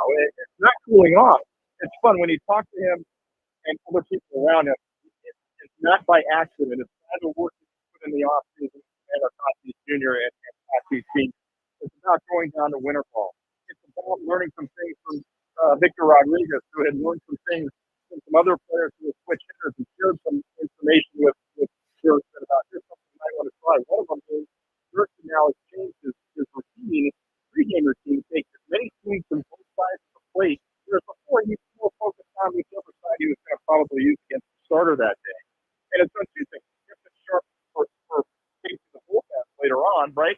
But the other part of it was on a day where he doesn't feel like he has his best stroke, let's say from the right side, he'll take just as many reps from the left side, and oftentimes that left side will get the right side going. So it's been a complimentary thing of getting him on track early in the ball game and also having a more prepared state bullpen later on because of the change in the program beforehand, which you heard from Victor. So it's a combination of a guy that they've been talented for a long time. He is finally hitting his groove, and he has made some adjustments for himself. And it's been wonderful to see. And how appropriate that he gets a chance to go back to Texas for the All-Star game, kind of back where it all started, and a chance to show everybody, hey, here's the player that you guys thought I could be, and now here's the player that I am. Funny how things work, and it has been a remarkable year. No question about it for Jurgen Profar Scans.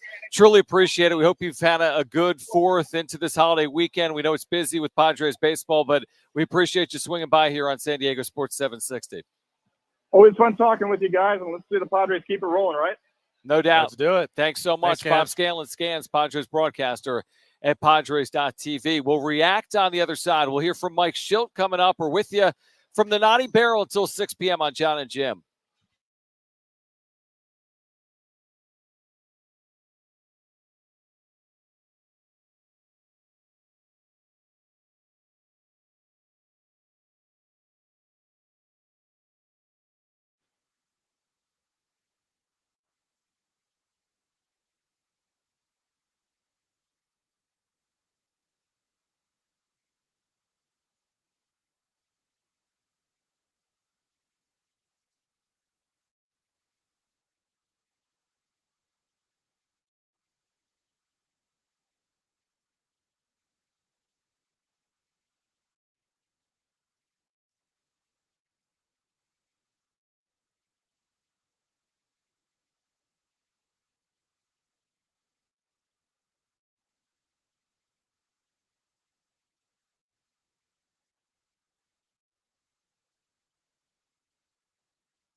Independence Weekend ain't over yet.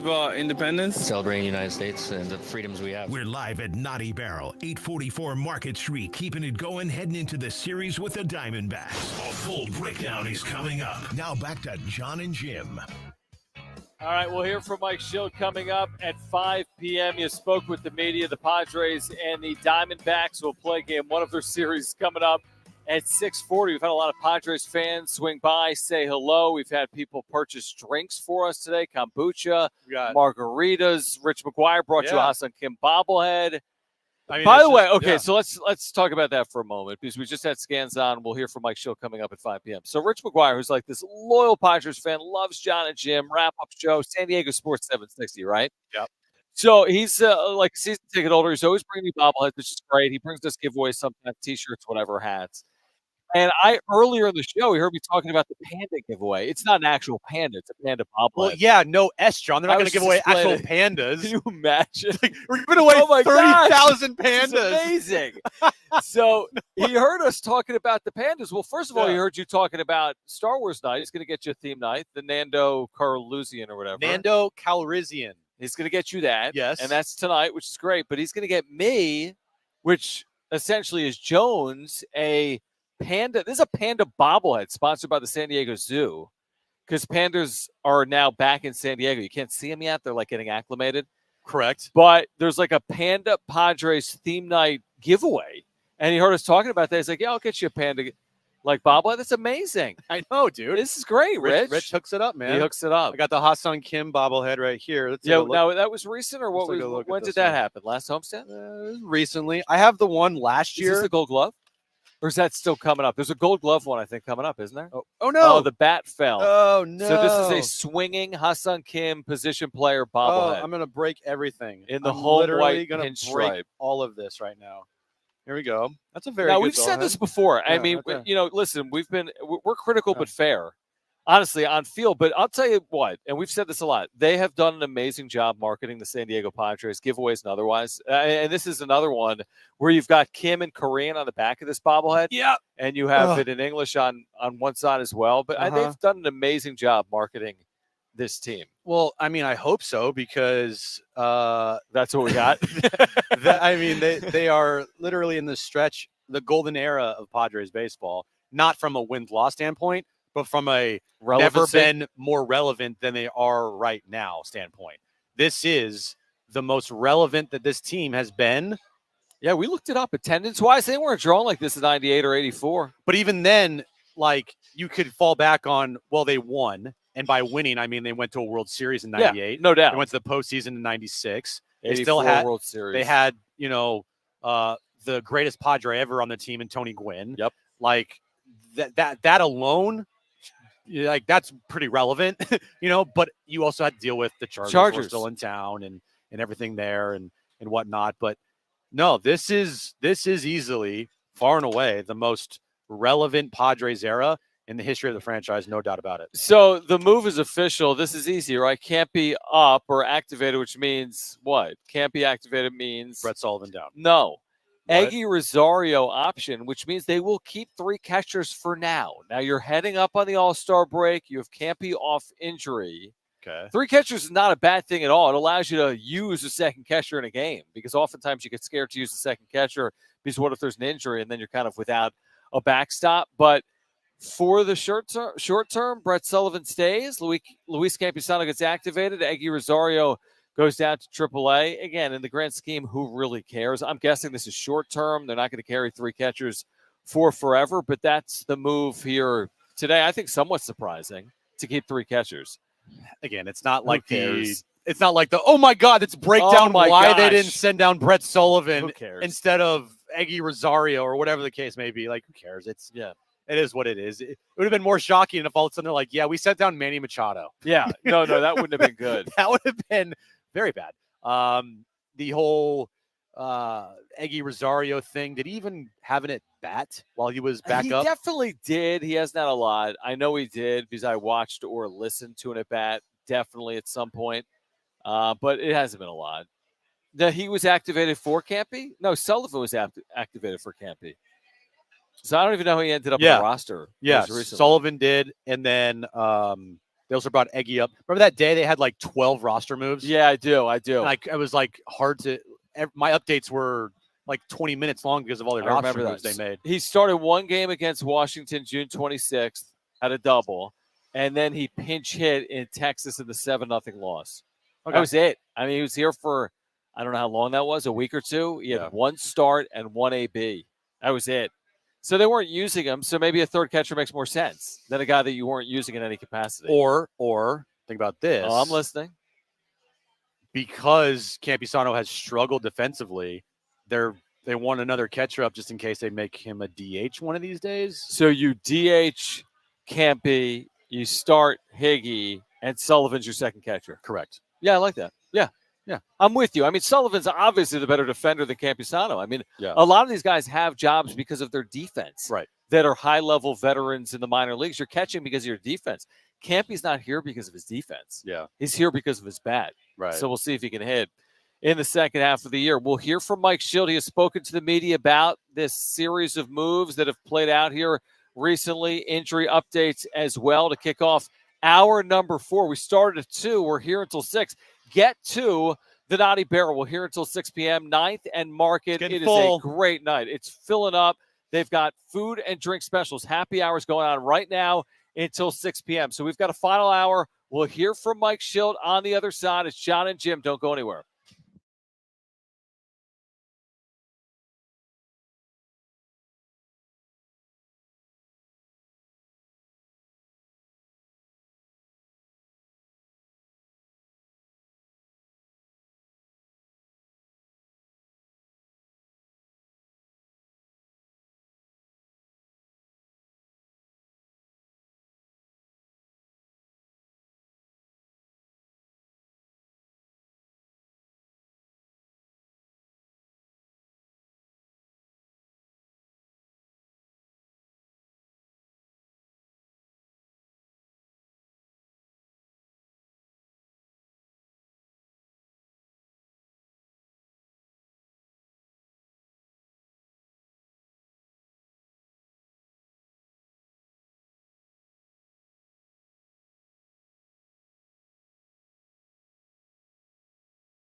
All right, this update is brought to you by Staples Stores. Padres and Dbacks start a 3-game series tonight at Petco Park. 6:40 first pitch. Randy Vasquez on the mound for the Padres. Padres have made a move today. Luis Campusano has been activated off the IL. Eggy Rosario is the corresponding move there. With Staples Hot Deals, you'll find super low prices on hundreds of items for back to school. Right now, 24-pack Crayola crayons and comp books are just 50 cents each at Staples. Plus, save even more with the Easy Rewards program. In-store only, offer ends 8/24, limited to 20. Save big on back to school at Staples. It's another Petco weekend as the Diamondbacks are in town. And we're live from Naughty Barrel to get ready for the series. Keeping this Independence weekend going. Hoping for some more fireworks. Home run number 12 of the year for Profar. That was a line drive home run. Leading you right up to the action downtown. Now live from Naughty Barrel, 844 Market Street, it's Jon and Jim. San Diego and Southern California, what's going on? Final hour, expanded edition of Jon and Jim with you until 6 p.m. We started at 2. If you missed Kevin AC, we're going to play Kevin coming up at 5:30?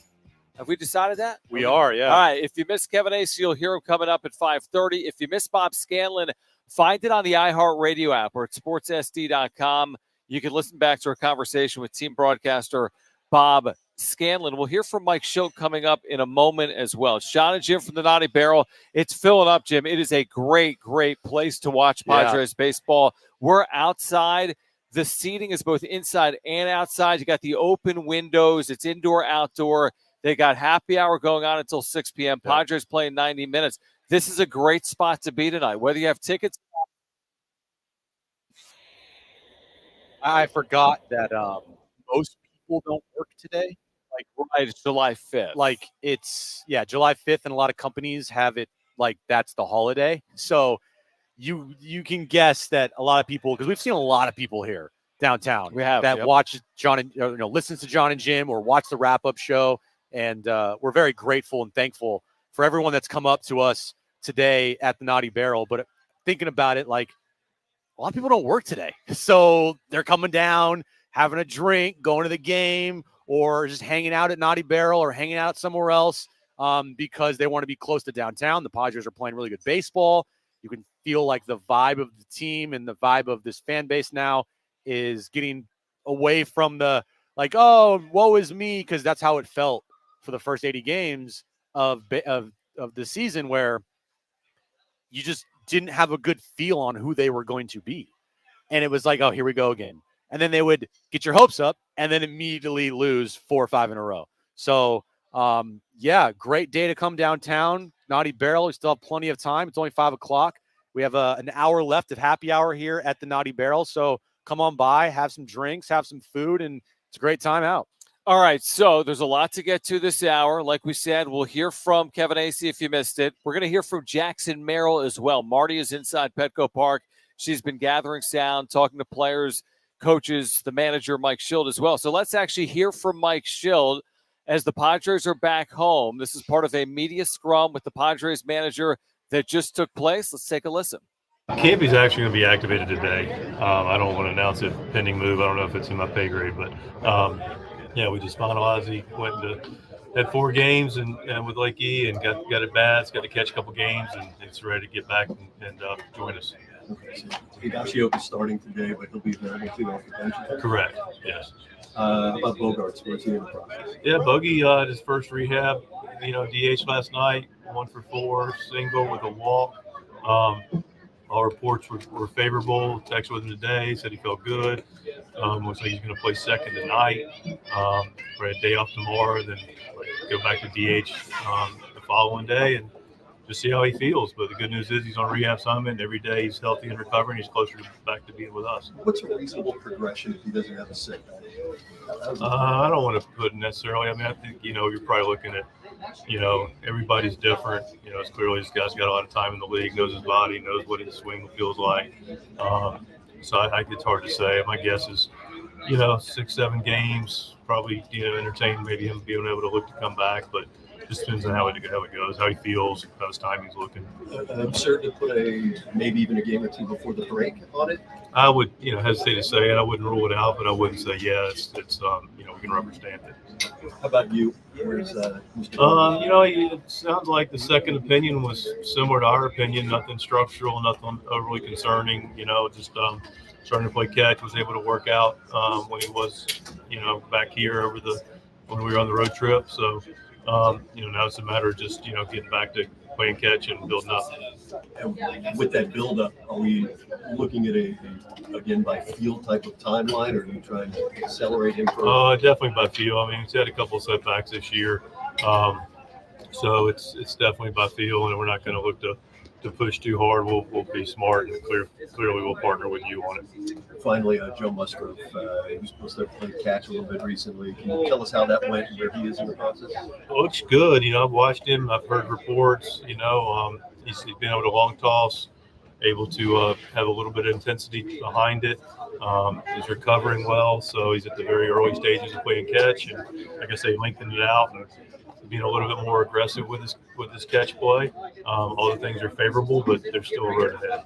And my last question regarding the people, anybody in the pen unavailable today, and I'm thinking in particular about Estrada, who's coming off the flu. I know we got some work in for you recently. Now we had a couple guys go back to back, and we'll just determine that after they play catch today. How about Toddy? Anything more specific? No, nothing. Other than he's starting to move and walk and do some things that are just everyday things without any discomfort. So that's a positive. So signs of healing. But beyond that, nothing else. He's in that rest mode still, and we'll evaluate from there. Darvish wouldn't be before the All-Star break, right? No. Okay. Toddy unlikely to play in the All-Star game? I would say that's pretty accurate, yes. And as for the corresponding move, our pay grade's the only one that matters. So if you want to say it. But I got to answer the people that have signed my checks. Yeah. So trust me, Bernie, I get it. Yeah. How do you envision the playing time split? I think we'll play it by ear a little bit. I mean, Hickey's in there tonight, and we got Walter tomorrow, so you can grab your own deduction there, and Campy will play at some point this series. Sounds like Campy, he may have been able to come back before the 10 days, but the stint in the IL, just being able to ease off a little bit when he's gone so hard, could that be a benefit for him, big picture? Yeah, I think it could be a benefit. I don't think that was. The reason for him extending was not extra rest. I mean, he got 10 days. He's a young guy. Even before that, we were splitting the time to your initial question. So I feel like he's in a good place with his workload. It was, the extension of the time was to A, make sure it healed, and then B, after that healing process took place, which took about the full 10 days, to go play and, catch and swing the bat and make sure, you're recovering and we're going to have any setbacks. Mike, with Randy Vasquez tonight just coming off what happened in Boston, how the outing ended, are there any limitations on him tonight? Anything you guys are looking for? No limitations. I mean, he's cleared a pitch. He's thrown his bullpen. He's played long toss. Inflammation's out. Just go pitch like he was pitching in Boston before that, which was really effective. Donovan Solano, 3 hits yesterday, really big impact on the game. He continues to have an impact day in, day out. Your thoughts on what he's brought to this club? Clearly he's had big hits. He's been able to, have great at-bats, professional at-bats, situational at-bats. Righties, lefties, doesn't matter. Had big hits. So he's done a tremendous job in that regard. He's played a nice third when he's getting the opportunity. When he's playing a third, we get Manny a DH day. And also, I mean, this guy is really high baseball IQ, pro's pro, really good high, ability to communicate. So, him showing how to take a good at bat and then him talking about what he's seeing and how to have his approach, it just resonates amongst the club. It's a positive addition on the field and off.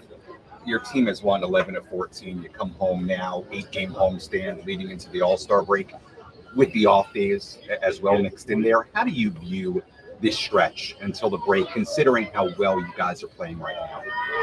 I view it like any other stretch. We're going to go out and play good, baseball, execute, play the game the right way, and compete and look to shake hands every day. What does it mean for you as a coach to have two players in the the All-Star game, especially with Fernando, that's gonna make history. Yeah, no, it's great. I mean, well deserving. It's it's humbling to be their manager, and it's they've been a big part of our success of our club, and they've been able to have good halves and be rewarded for it. And I'm excited and proud of them. And Jurickson profile, what did you see on him in the preseason, and what can you say now? Actually talk about the preseason, spring training.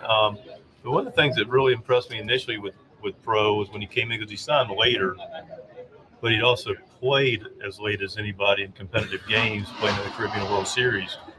And he came in immediately, and you just saw a guy just barreling baseballs. I mean, everything was just good at bats, just right on everything. And, candidly, just had to stop. And with Tatis not being able to play in the All-Star game, what case would you make for Jackson Merrill being an All-Star? Yeah, I mean, listen, Jackson's really played well. I don't have the ability to really put any, but if they want to take it from the same team, we got a guy here that's done really well. So, Jackson's played well, swung the bat well, played good defense, and surely should be a candidate for it. All right, so Mike Schild with the media, a lot to react to. My primary takeaway is Yu Darvish. He point blank said he will not be back before the All-Star break. It doesn't surprise you. We ran through the 8 games remaining. One of them is for Adam Major. That's how they've lined this thing up. So there's kind of one need. Maybe it's next Tuesday, but they'll be cautious. There's no timeline, but they're going to be cautious. And he definitively said it will not be before the All-Star break for Yu Darvish. This means you're talking about a lot of time for Darvish on the sidelines. Does it feel like that whole situation with Yu Darvish kind of just wasn't talked about? Like it just kind of happened and then everyone just moved on from it? Definitely. Because when's the last time he pitched? The last time he pitched was, I'm going to tell you, for the Tin Caps 3 weeks ago, 2 weeks ago? Yeah, but the last time in the big leagues, May 29th. Wow. So and well he's over post All-Star break, So which is month and a third half. week of July. This was for what? A back issue or a neck issue? Well, No. initially it was back, and then it became arm, elbow, and then it Elbow. became clean. We got a clean report after the Tin Cap started. Yeah, but and then nothing. And then he was supposed to start on that Tuesday, and then that Monday it was like, oh, by the way, Yu Darvish has been scratched. And it was like, Correct. wait, what? And then we started hearing things about elbow inflammation. Again, anytime you mention elbow or inflammation or something wrong with the guy's arm, with this organization, I go to DEFCON 1.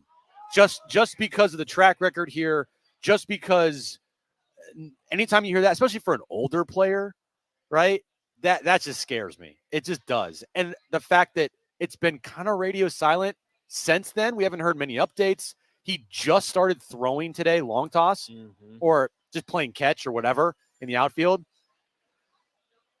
Should we start feeling the same way we do about Joe as Yu Darvish? Great question. Like, I mean, is that now we're instead of? I've been saying like, hey, whatever you get from Joe is going to be considered gravy. Should we say the same thing about Yu Darvish? I mean, here's the truth of the matter. He turns 38 in August. He's been on the IL 3+ times over the last 2 years. Yeah. I mean, at this point, listen, when he's healthy, he can absolutely be effective. We've seen it over the last couple of years. But is he going to be healthy? And again, 38 years of age, I mean, you're starting to get up there. There's not like Max Scherzer's 39. But he still pitches like, well, I guess you're right. He's been in the injured list. Yeah, I mean, again, there's guys that can do it. Make no mistake. There's guys that have a lot, but it gets fewer and fewer. And at some point, you got to just recognize the fact that forget about the deal. They gave him all these years. I mean, the deal is nowhere near ending. It's just begun. But you have to ask yourself, like, does a 38-year-old make 30 starts and throw 200 innings, or do you have to treat it like Clayton Kershaw, where half season kind of ramp him up and limit his innings, then hope he can really give it a go for you late in the year to impact your team in the postseason? It is wild how on July 5th, this team is 5 games over 500. They've just won 11 of 14. And haven't had Joe Musgrove or Yu Darvish for a majority of their season. Xander Bogaerts is on the IL. Fernando Tatis Jr. is on the IL. Like, hey, February 5th, we're talking about this upcoming season. And I tell you, oh, by the way, July 5th, you won't have Darvish, you won't have Musgrove, and those two guys might not return to pitch any meaningful innings this season, and Tatis is on the IL for extended period of time, and Xander Bogaerts is, and by the way, they're playing their best baseball in the middle of June or the start of June or July, excuse me. Guess who I'd give a lot of the credit to, and it's not the team, even though they deserve most of the credit. It's AJ Preller and Mike Schilt deserve credit. I'm not saying like all of it. Yeah, I said lion's share, but AJ Preller's made good moves. Let's be honest. Donovan Solano, these Jurickson Profar, moves on the periphery. Luis Arraez. Even Cease. You've needed the innings. Let's be honest. Estrada getting him. Yeah. So there's the Preller piece, and then the truth is, when Schilt took over, it was bad, guys. It was a bad situation. The way last year ended, we have Bob Melvin talk to the media, or AJ Preller. Hey, Melvin's going to be back now. He's not. A horrible relationship between the GM and the thing plays manager. out. It plays out randomly in the offseason. Who are they going to hire? Mike Schilt's kind of internal. Yeah. They could just go with him, and then they do. But it's not like a big home run. Hey, they hired Mike Schilt. It wasn't like, oh my gosh, they did it. Yeah. They got the piece they're missing. Schilt's like kind of earned. He's kind of earned credit. The fan base's respect, and he's gotten some credit, I think, from the clubhouse. He has never been critical of his own team. To his credit, the team has recognized it. Yeah. So it's like Schilt gets credit, Preller gets credit. Of course, like the Profars and the way some of these guys have performed or overperformed is a big piece of it. But like you can't talk about the 2024 Padres and disregard AJ Preller and or Mike Schilt's role in how they've gotten here to this point. Not over. We don't know how it ends, but they should get credit for where they are right now. And I've had my criticisms of Mike Schilt, but a lot of that has to do with stuff that's not in between the white lines. Right. Now, again, a lot of things that this team had problems with was outside the white lines last year. So Schilt gets credit for that. I'm more or less talking about just his post games and things that he has said publicly about this team when they were struggling. And, hey, look, Schilt was right. I mean, at this point in time, it's like, hey, it's hard to criticize him for those things now, seeing where they are at, because he was steadfast in his message, regardless of how they were playing, regardless of how cringy I thought it sounded, regardless of how just kind of it felt like it was a clueless take at times when he was describing this team, when this team was losing 9-1, and he was talking about how great their defense was and defensive clinic and, calling out Manny Machado random hustle plays. I'm like, what are we doing here? Like, this team is not good. But, hey, man, I'll say I was wrong. Like, if this team makes the postseason and they continue to play this brand of baseball and grit squad, as he likes to say, like, I'll say I was wrong about Schilt. I'm not saying that I was saying Schilt wouldn't be a good manager. I just hey, whatever his style was, whatever his style is, I'll concede to it because it's working. I mean, look at it this way. I mean, narratives can change very quickly. Let's use Jace Tingler. It's August. It's well past this point. It will change quickly. Yeah. In 2021 right now, people are not saying bad things about Tingler. You had 2020. It went relatively well. You had 2021 first half. Things were going swimmingly. They got to 67 and 49. The fact that he didn't get an extension for not doing that, and then it goes south. He's out 6 weeks later. Yeah. AJ Preller told Marty Caswell he's a 10-year manager. He was out weeks later. Yeah. So things can change. But as we sit here today, I think you could make the argument Schilt's more likely to be a 3-year manager than a 1-year manager of the Padres, which is crazy to say. Things change so quickly. A lot has to happen, John, and they have to make the postseason. It's all based on this year, is my point. It's all based on this year. You Right. make the postseason this year, he's probably got a decent chance to manage here. 3 years, you don't, he might be gone. As Jurickson Profar says, he's going to be very mad if they drop this standard of play. Yeah, it's true. And we're not talking about they have to win 11 of every 14 games, but because they don't. But, being consistent, and when they do have bad stretches, which eventually they're probably going to have a bad stretch here later this season. Will they lose 3 games in a row again this year? Likely. They have 71 games left. But, not letting that determine the outcomes of things for like weeks on end, where a 3-game losing streak turns into, oh my God, we lost 11 of 15. Like that can't happen, especially because of how tight the National League is as far as the wild card goes.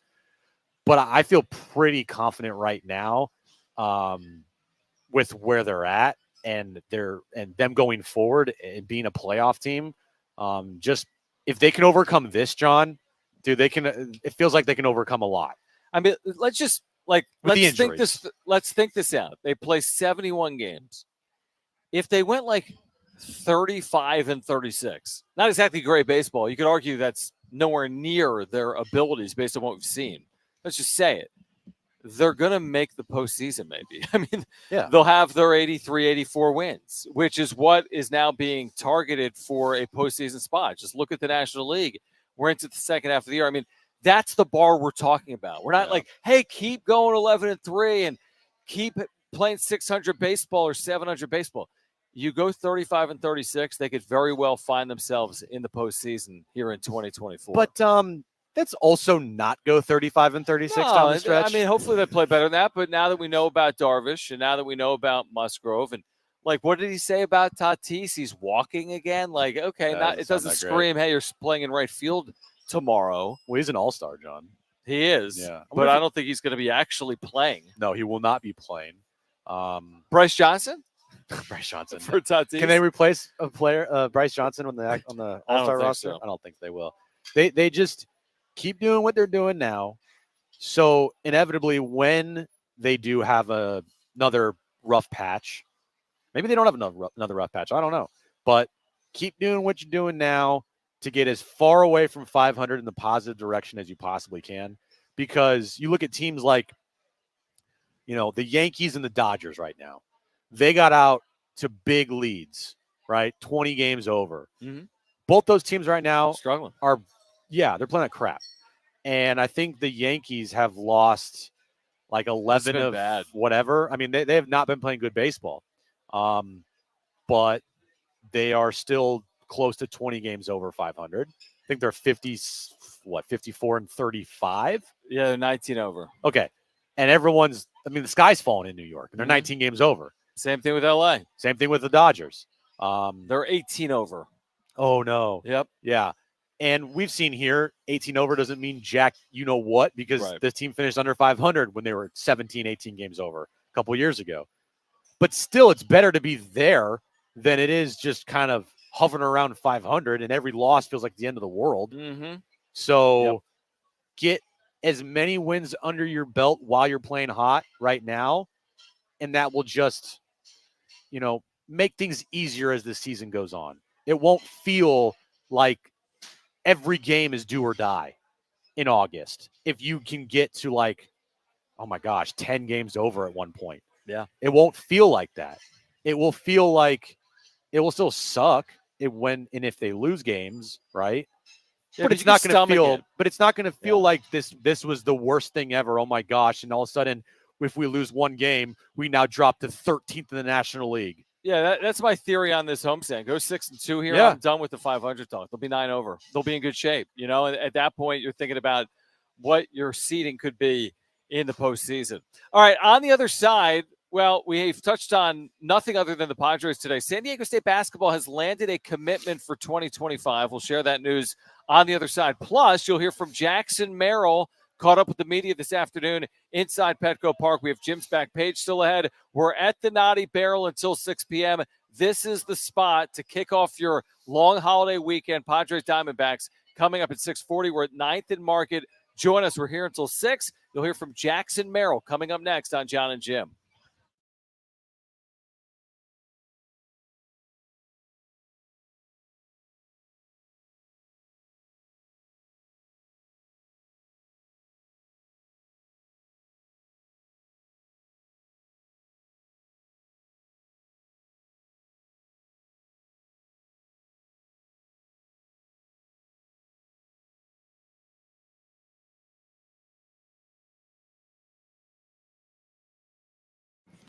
All right, so if you're a veteran, listen up. Did you know that you can access up to 100% of your home's equity right now?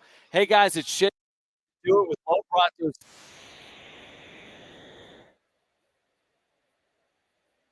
And use that money to pay off all those credit cards and personal loans, car loans, or maybe use that cash to do that home improvement project.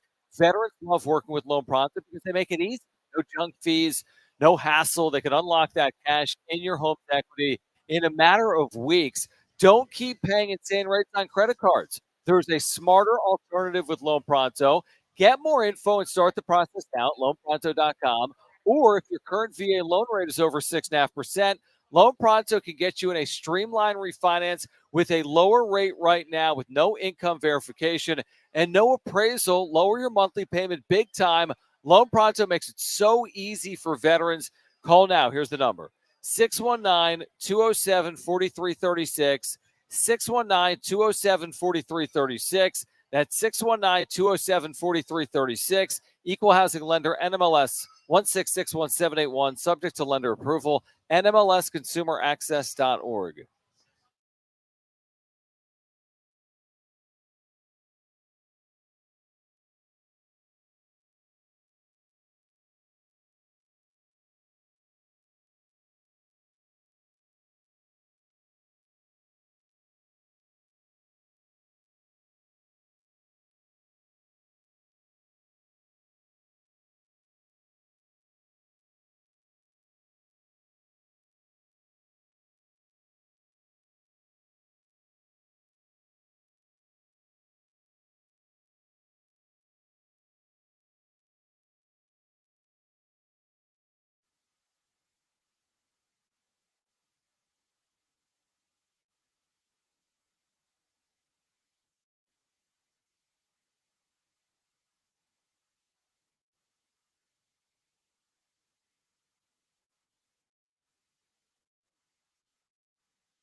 This update's brought to you by Staples Stores. Padres return home to take on the Arizona Diamondbacks tonight, starting for a 3-game series. 6:40 first pitch. Randy Vasquez on the mound for the Padres. Padres have made a move today. Luis Campusano has been activated off the IL. Eggy Rosario has been optioned to AAA.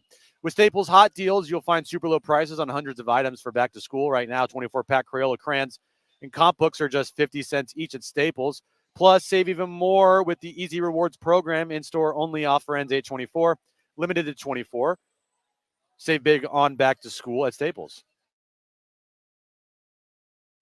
We're keeping the Independence Weekend going with the Dbacks in town, live from Naughty Barrel with the faithful. Now back to Jon and Jim. All right, Jon and Jim, Naughty Barrel, downtown, Padres Diamondbacks in an hour inside Petco Park. We'll hear from Jackson Merrill coming up. I just told Jim, because we've been talking about, we're going to be in Vegas next week for Mountain West Media Days, Wednesday, Thursday from Circa.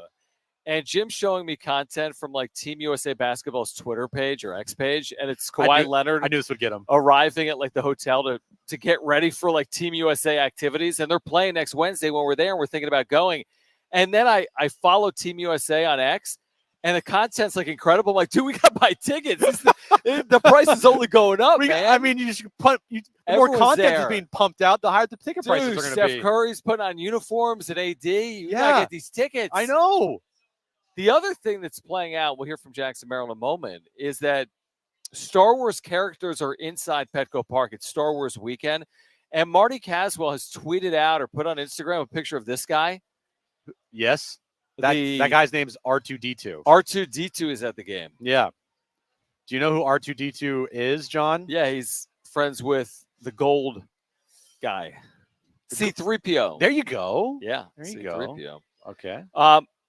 The other thing I wanted to mention real quick, because we've talked Padres all day long, we're at the Naughty Barrel, or middle of the season, off season for college athletics, essentially, is that the Aztecs have landed a 2025 basketball verbal commit today. Okay. And his name, as I tweeted earlier, is Tay Simmons, 6'7" forward, Northridge, California, 3-star in some services. ESPN has him as a 4-star recruit for San Diego State. Tay Simmons, 6'7", out of Northridge, has some size to him. Like, that doesn't look like about to be a high school senior to me. Mm-hmm.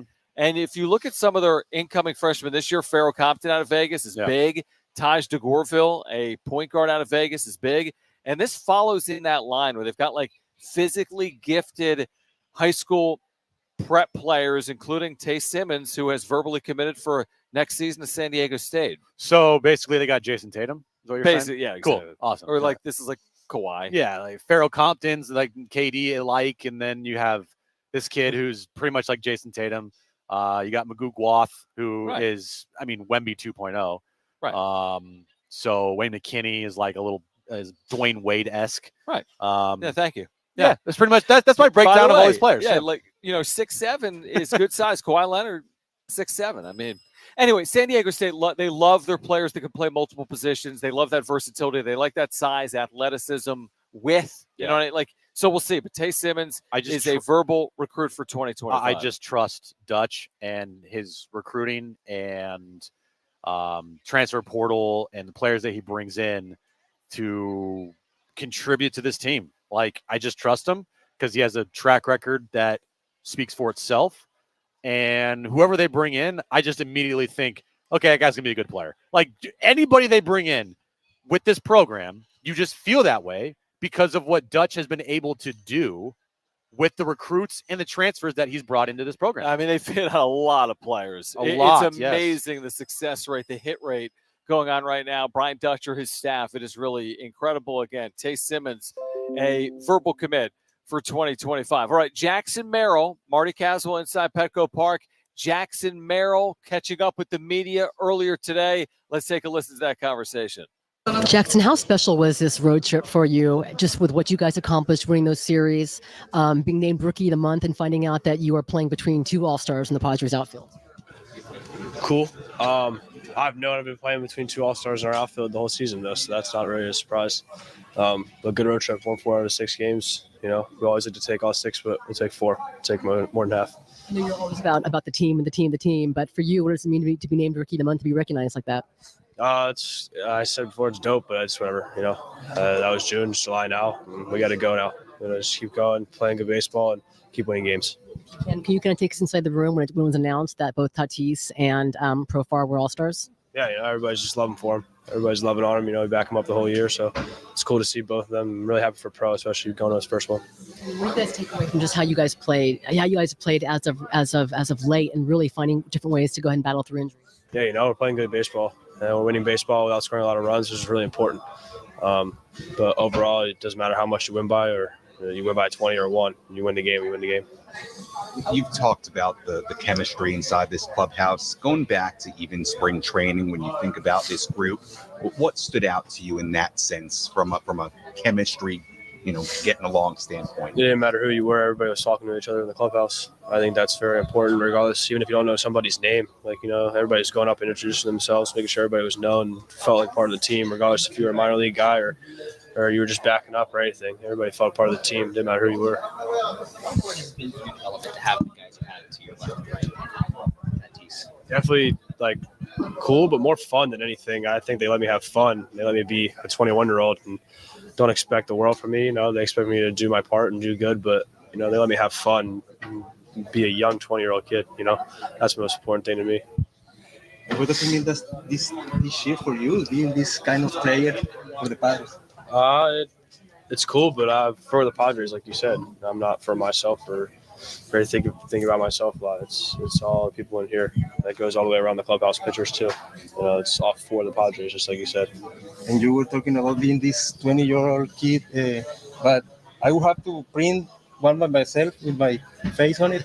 And now that 42,000 people could have it, what does it mean? I don't know, dude. It's part of it. It's fun.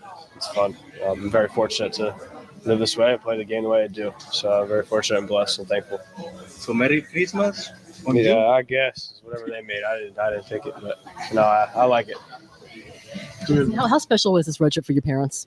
You know, my dad was really proud. You know, he was a bigger Red Sox fan than I was, so it was cool for him to go there and kind of sit on the Green Monster and watch from up there, just like he always wanted to. But, you know, like I said, it's in the past they're looking forward. They'll be here this weekend too, so looking forward to this. All right, there's All right, Jackson so that Merrill. was Jackson Merrill. Full transparency, we were talking to Padres fans during that conversation. Did he say anything interesting? Well, people are coming up and saying hello. Here's the thing. Jackson Merrill has formed at a anybody expected him to do this quickly. And when you hear him speak, he sounds like a 5, 6, 7-year vet. He does. There were some things he said earlier in the year where I'm like, whoa. Oh, yeah. They're a little Yeah, cringy. but then again, Juan Soto was doing that. Hey, Dodgers, look out. No, dude. It's April. But you can deal with it because Juan Soto's Juan Soto. But even that was a little odd, wasn't it? I agree. But I also, for Juan Soto, I'm like, all right, well, this guy's one of the best players in baseball. No doubt. I didn't think that about Jackson Merrill at the time when he said those things. Right. But now he's proving it, and he's only getting it better. If I'm not mistaken, John, he was hitting third yesterday. He did. He was 0 for yesterday, hitting third. They've moved him back down in the lineup. Where's he hitting today? He's not hitting in the top half of the lineup very often, which is a credit to the Padres because they haven't forced the issue, and he's hit where he's been. Where is he today? I think he's hitting sixth or seventh. I know Manny got dropped down. Machado's hitting tonight, which is no. Machado's hitting cleanups. Solano's hitting Merrill's.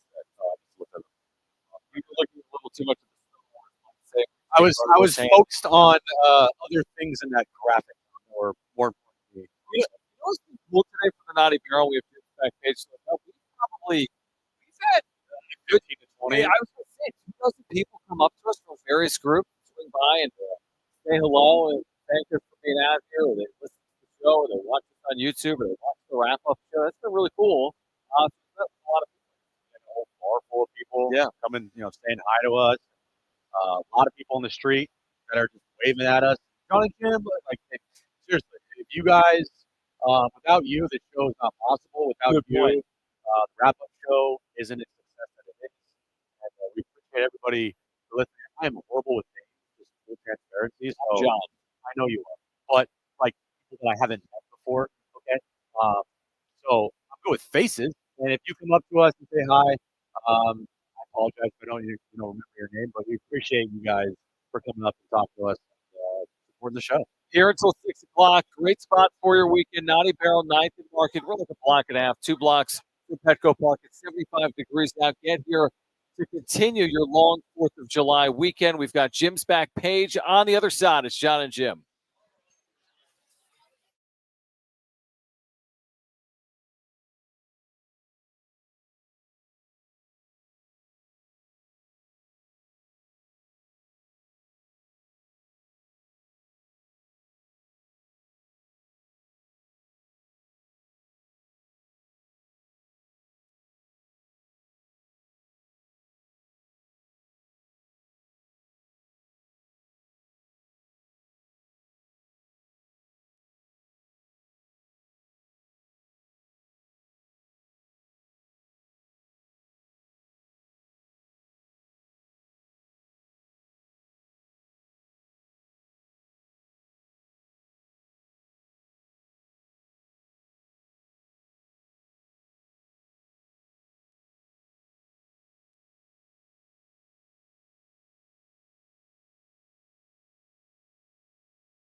Independence Weekend ain't over yet.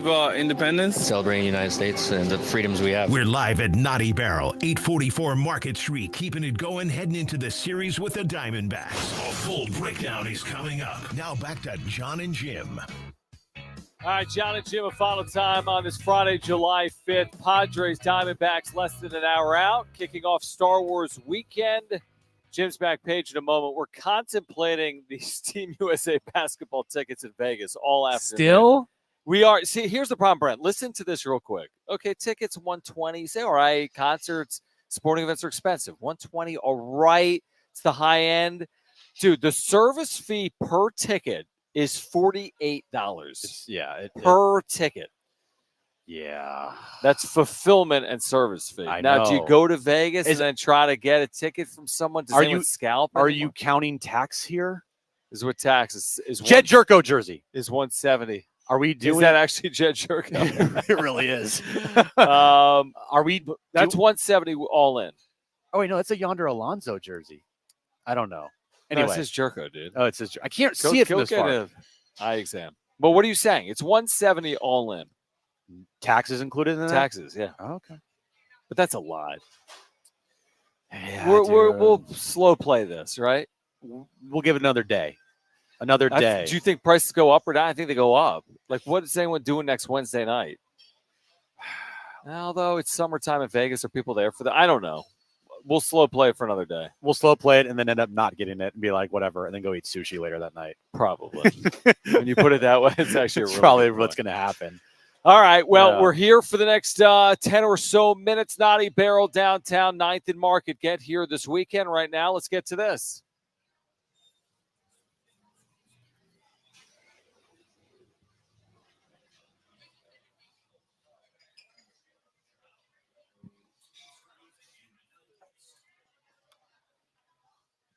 All right, let me pull this up here. All right. So Willie Mays, who just recently passed away, R.I.P. Willie Mays, a signed 1969 All-Star Game jersey of Willie Mays. By the way, Willie Mays, his autograph, I don't know if you knew this, it's one of the,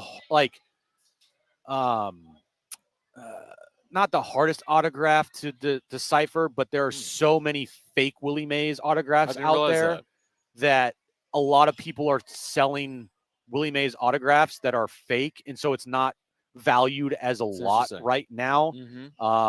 But this one that has been authenticated as a Willie Mays, because he signs it weird. Like if you ever looked at his autograph, you could not decipher that it's Willie Mays.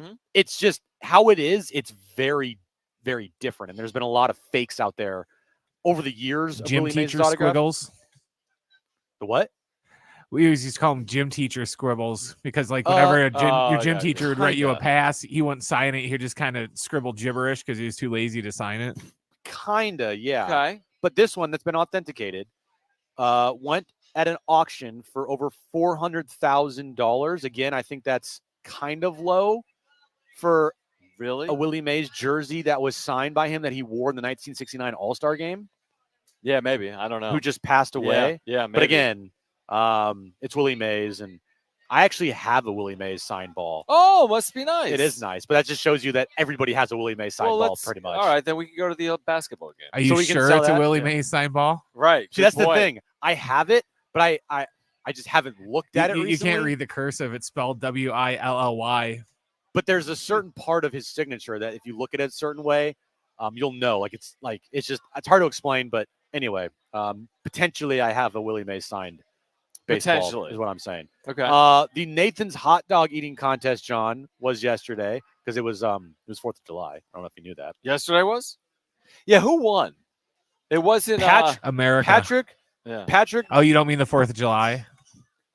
Patrick Bertoletti. Okay. I think that's how you say his name. Of Chicago. Won the 2024 Nathan's hot dog eating contest. He ate 58 hot dogs in 10 minutes.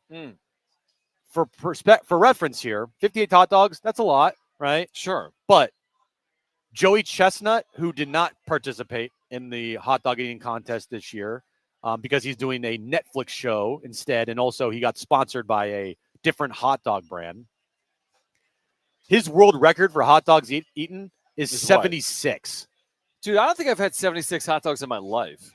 I think I've had 76 hot dogs. Oh, you have. You had them probably yesterday. You're missing out. Yeah, you are. Hot dogs are fantastic. Even though I said I was going to eat hot dogs yesterday, and I didn't eat any hot dogs. Wait, by the way, aren't they still doing the chestnut against whom? Chestnut on versus Netflix? Kobayashi. Are they using Impossible hot dogs or whatever? They're using Impossible hot dogs. That's yeah, crazy. Yeah. Okay. So 58 hot dogs is That's a a lot, but big at the same number. time, it's like when Joey Chestnut's not there, does it even count? What do you think you could throw down? How many minutes? For let's say I said for $5,000. $5,000. $5,000 cash. How many minutes is it, guys? 10. So, like, what's a number for $5,000? Could you throw down 20? Do you got to do the buns too? I think you have to. Dude. 15? That would be my Let's say biggest thing, the wet let's buns. say 15 in 10 minutes for $5,000. I would. That'd be very hard. I would try my It's a hardest. big number. And I would do it until I threw up because, I mean, 15. $5,000, Yes. but I would try my I can hardest. see Brent doing that. I don't think I could do You're so 15. soft. Jim is so soft with eating. I am. I'm very soft. Yes. The whole dunking the buns in the glass of water is what would get me because that's gross. I know. But TD and B-Dub had the women's winner on their show today, and she was saying about how that's the worst thing for her too is the water in the buns, and she said she'll put like Crystal Light or something in the water, so then the water is at least flavored, because otherwise she said she couldn't like do it. Dude, I don't know. Oh God, I'm still trying to buy tickets. Last story here, John. This is a weird combo pairing. Justin Timberlake and Tiger Woods are partnering together to open up DUI awareness saloon. Yeah, pretty much. A bar in Scotland. Interesting. Come on. Yeah. Is this a real story? JT's not letting his drunk driving arrest get in the way of his business aspirations. He's reportedly opening a new saloon in Scotland with Tiger Woods.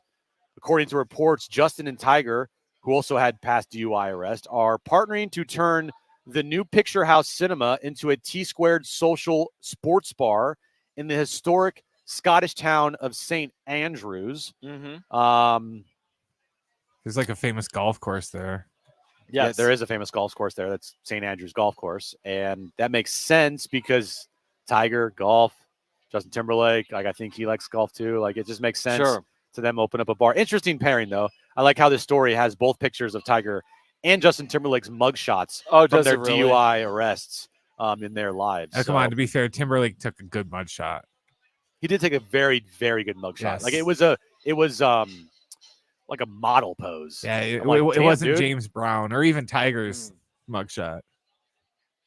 It's very good. Are you still looking I'm not listening. I know, but I thought I found a workaround because they still have tickets available through Team USA's website, and they're $128 plus tax makes them $140. So you're thinking $280, $140. But then there's more like processing fees. It gets it back to the same price. Like that, they're all the same. Oh my goodness, they're all the same. Oh, we'll figure it out, right? Where there's a will, there's a way. John, can't you just go watch it for free like you did that F1 race that one time? But this is like inside. I don't think we can just go in. We'll figure it out. Like, hey, can you just let us in? We work at San Diego Sports 760. Yeah. You should have us on the list. We're on the list, right? Pretend you're hot dog vendors. Yeah. Steph told me to come. Yeah, you should have us on the list. Well, we'll figure it out this weekend, Jim. Maybe we'll figure it out next week. Here's the thing. We're back Monday right here on San Diego Sports 760. We've got a really busy week. We're going to be in Vegas at Circa next Wednesday and Thursday for Mountain West Media Days. We'll see if we can make it Team USA's game against Team Canada. Aztecs head football coach, Aztec players will join us. So busy week. Of course, we'll react to the Padres Dbacks series, which will be played over the next 3 days here at Petco Park. Make sure to get to Naughty Barrel this weekend. Great spot at 9th and Market where it's been for the last 4 hours. Have a great holiday weekend. If you missed anything, sportsSD.com, the iHeartRadio app. You can find us on social media. Search at Jon and Jim. For Brent and Jim, I'm John. Have a great holiday weekend. Keep it right here at San Diego Sports 760. Bye-bye.